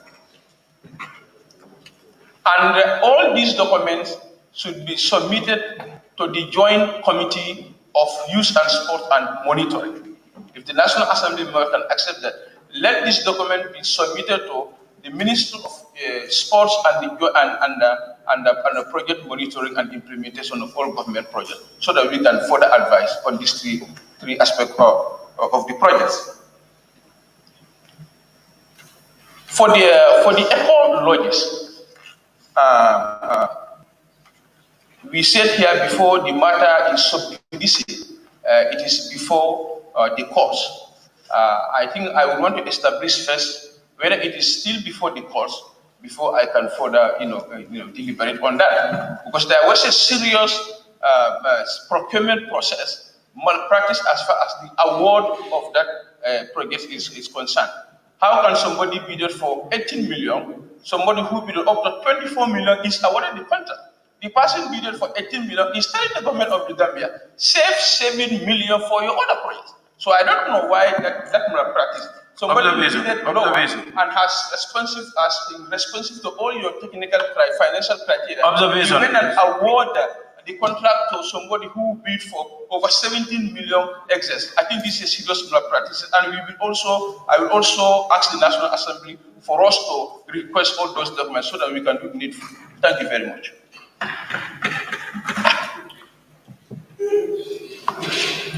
Thank you, member for Larikunda. May I now give the floor to the member for Sabah Sanjal. Speaker, I just want to observe because Honorable Sanya came up with a motion. The member for Janjamure, he is not on the floor, so you can't observe him. He concluded. He has not moved any motion. Of course, I do move a motion. No, he did. I did not. He did. Motion. Yes, for this document. The member for Janjamure, please. There is no motion before this floor. Now I give the floor to the member for... Honorable Speaker. Honorable member for... I already moved the motion for the documents. Point of order. Honorable Speaker, point of order. That was my motion. Point of order, Honorable Speaker. If you say it has not been moved here, that's a misstatement. I already moved a motion, and I'm sure you are... Honorable Speaker, point of order. The details and explanation when I was moving the motion. Honorable Speaker, point of order. A motion was not moved here. Honorable member, can you please... Point of order. Yes, the member for Sabah Sanjal. Honorable Speaker, the member said he moved a motion. And according to Standing Order 52, under notice of motion, notice of a motion shall be given by being handed in writing to the table office not less than 5 clear days before the sitting at which it is intended to be debated. So I don't think the table office was noticed of this motion. Even if you go to motion without notice, you must meet certain criteria, and you have not even met single one of those criteria. Honorable Speaker, I still insist on my motion. Either to be rejected or accepted by National Assembly, that is their food to do. But my motion, I'm still standing on my motion. Honorable Speaker, I think according to the standing orders, if a member raises an order from the standing order, you allow the Speaker to rule on it before you intervene again. Are you doing that? But Sabah, you are giving the floor, Sabah. Take the floor and then continue. Please, order. Honorable members, please be tolerant, allow members to express themselves. The member for Sabah Sanjal, point of order sustained. You may go ahead and continue to participate in the debate. Thank you very much, Honorable Speaker. Honorable Speaker, my motion. Honorable Speaker, I think I will first want to say you put my motion before the National Assembly members, please. Honorable Speaker, I think that is not even your discretion. Coming up with a wonderful motion. To reject a motion, the motion is rejected by the National Assembly, not I the think, Speaker, please. Honorable Speaker, I want to say a very big thank you. The member for Sabah Sanjal, please sit down.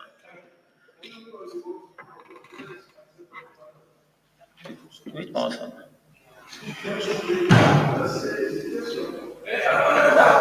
Yes, Honorable Speaker. Yes, member for.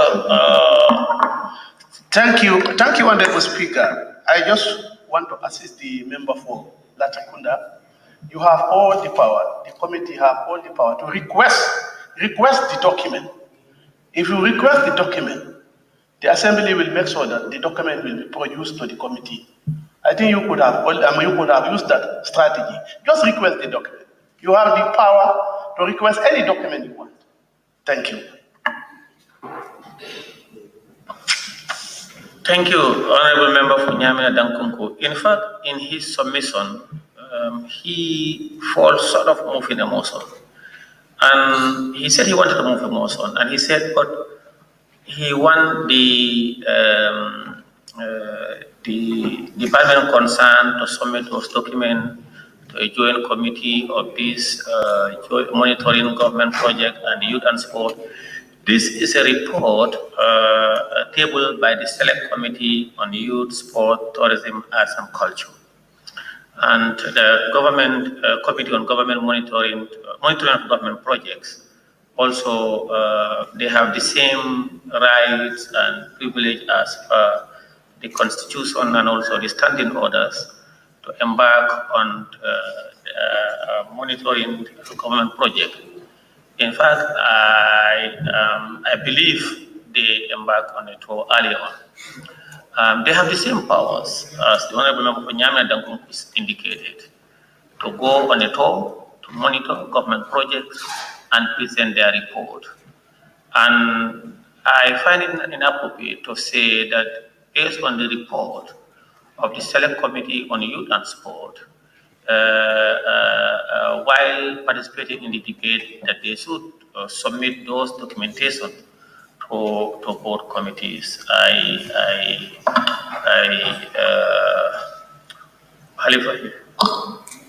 Honorable, please don't use your mic, please.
Thank you very much, honorable members.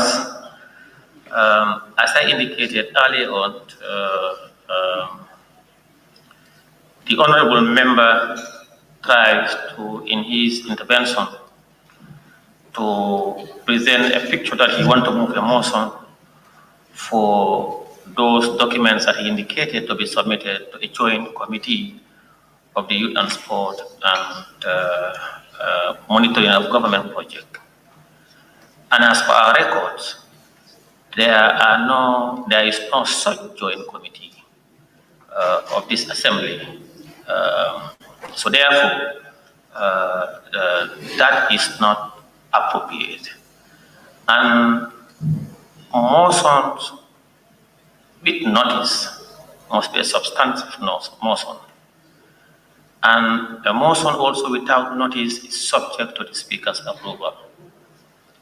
So based on 53, 52, we have not met those requirements. And I hereby reject his motion. Thank you. The Honorable Speaker. Honorable, there is no joint committee anywhere in the national. We always create the joint committee. So don't say there is no joint committee before this national. Joint committees are created. Honorable, you cannot use the mic if I don't permit you. Please take your seat. Honorable member, please take your seat. It's the ABC that, or the Committee of Selections that determined the joint committee. Please take your seat. ABC. May I now give the floor to the member for Sabasajja? Thank you very much, Honorable Speaker. I will not keep you long. I just want to say a very big thank you to the committee chair for reporting before this assembly on the report of the Public Enterprise Committee on State. On the report of the Select Committee on Tourism, Arts, Culture, Youth and Sports, and also to thank the general membership for also participating in their activities accordingly. Honorable Speaker, what I have not seen in the report is an engagement between the committee and what you call Gambia Wrestling Federation. You know, I have been saying this time and again that we have to understand that in the Gambia we also have our traditional culture, which we have to embrace to sell to other countries. We have seen our neighboring countries, Senegal, doing well when it comes to wrestling. And if you look at it in the Gambia, many of our youth are engaged in wrestling competition. And if you look at it under their report, some of the challenges that are faced by the Independent Stadium, they said they have no wrestling ground and its sustainability. Of course, we have been seeing it that, you know, whenever they have this wrestling competition, they always use West, or they will be using East, and those mini stadiums at Buvazon and also at Westfield, which is known as West and East mini stadium. I think it is very important we also start thinking of how, to embrace our own traditional culture, which is wrestling. We can sell it out to other countries, and it is also an income generation for us. In our neighboring country, Senegal, they have their own stadium, which is only meant for wrestling. And we also have to start thinking in that way to make sure that we have a unique stadium meant only for wrestling. Recently, we have seen that, according to the Federation, over 300 youth have already registered with them, and they are also gaining a lot out of that. So I am encouraging the sport committee to engage them to make sure that at least the issue of wrestling is also looked at and taken care of, because most of our youth are now interested on that. And it is our local sports. Myself, I don't watch football. I'm more interested in wrestling than football. So I will encourage you to also engage them, because it will also promote our culture. We have somebody made mention of preserving our cultural heritage. We have ratified an instrument which was brought by the Ministry of Tourism, and the instrument on preserving our cultural heritage. I think the committee should also engage them to see how far they have gone with that, because it was passed before the National Assembly. In a nutshell, I want to say that let us invest also on wrestling. We also look at the funding aspect of it. Obviously, we know the ministry is contained with funding, and lots of these donor agents that are coming, they are more concentrated on other sectors like health and agriculture and not the ministry. And if you talk about, let's say, a space, being a problem, we should not always concentrate on centralizing our sporting activities in the Congo and in the West Coast region, as I always see. If a particular funding is coming, looking for a piece of land, which is a difficulty in Congo, why should we allow that funding to go just because we don't have a piece of land in the Congos or in the greater Banjul areas? We should start thinking of decentralizing it. We can go to other areas like LRR, North Bank, and CRR to make sure that we don't lose those opportunities. Not only to concentrate on a particular place, that if we don't have it in Congo, we are losing that funding. I am not agreeing to that. If you come to Sabasanjal, we have enough space, we can give you a huge land, which you can use and build as a mini stadium. And it's an income generation for us, because if a game is being played at Sabasanjal and people have to transport from Combos using the ferry to go there, it's also one way of generating income for the ministry. So we should start thinking of these kind of things, and not only to concentrate on on West Coast, that we know this funding is coming. If we don't have it in Congo, or if we don't have it in Banjul, we cannot have this stadium built. Come to us, we have the land, we can give it to you. And I am hoping that next time the committee, you have to go to Sabasanjal to engage also the youth there, to make sure that you look at the affairs of the youth. Bring all the stakeholders together. Don't only visit the sites. It is also important that you consult the district youth chairpersons and the regional youth chairperson, to make sure you engage them. They will tell you, the hard facts and the difficulties that they are facing and the needs of the public. I think the ministry is facing so many financial difficulties, but and we should also be thinking of that. They are responsible for almost 64% of the society is under this ministry. So we need to think about how to empower them and then provide them with more funding to make sure that they look at the activities of the youth. Thank you so much. With those simple remarks, Honorable Speaker, I beg to submit.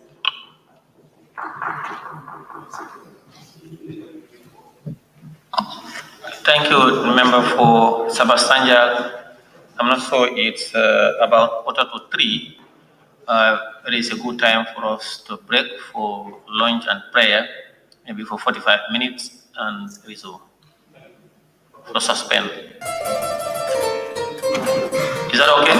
Yes.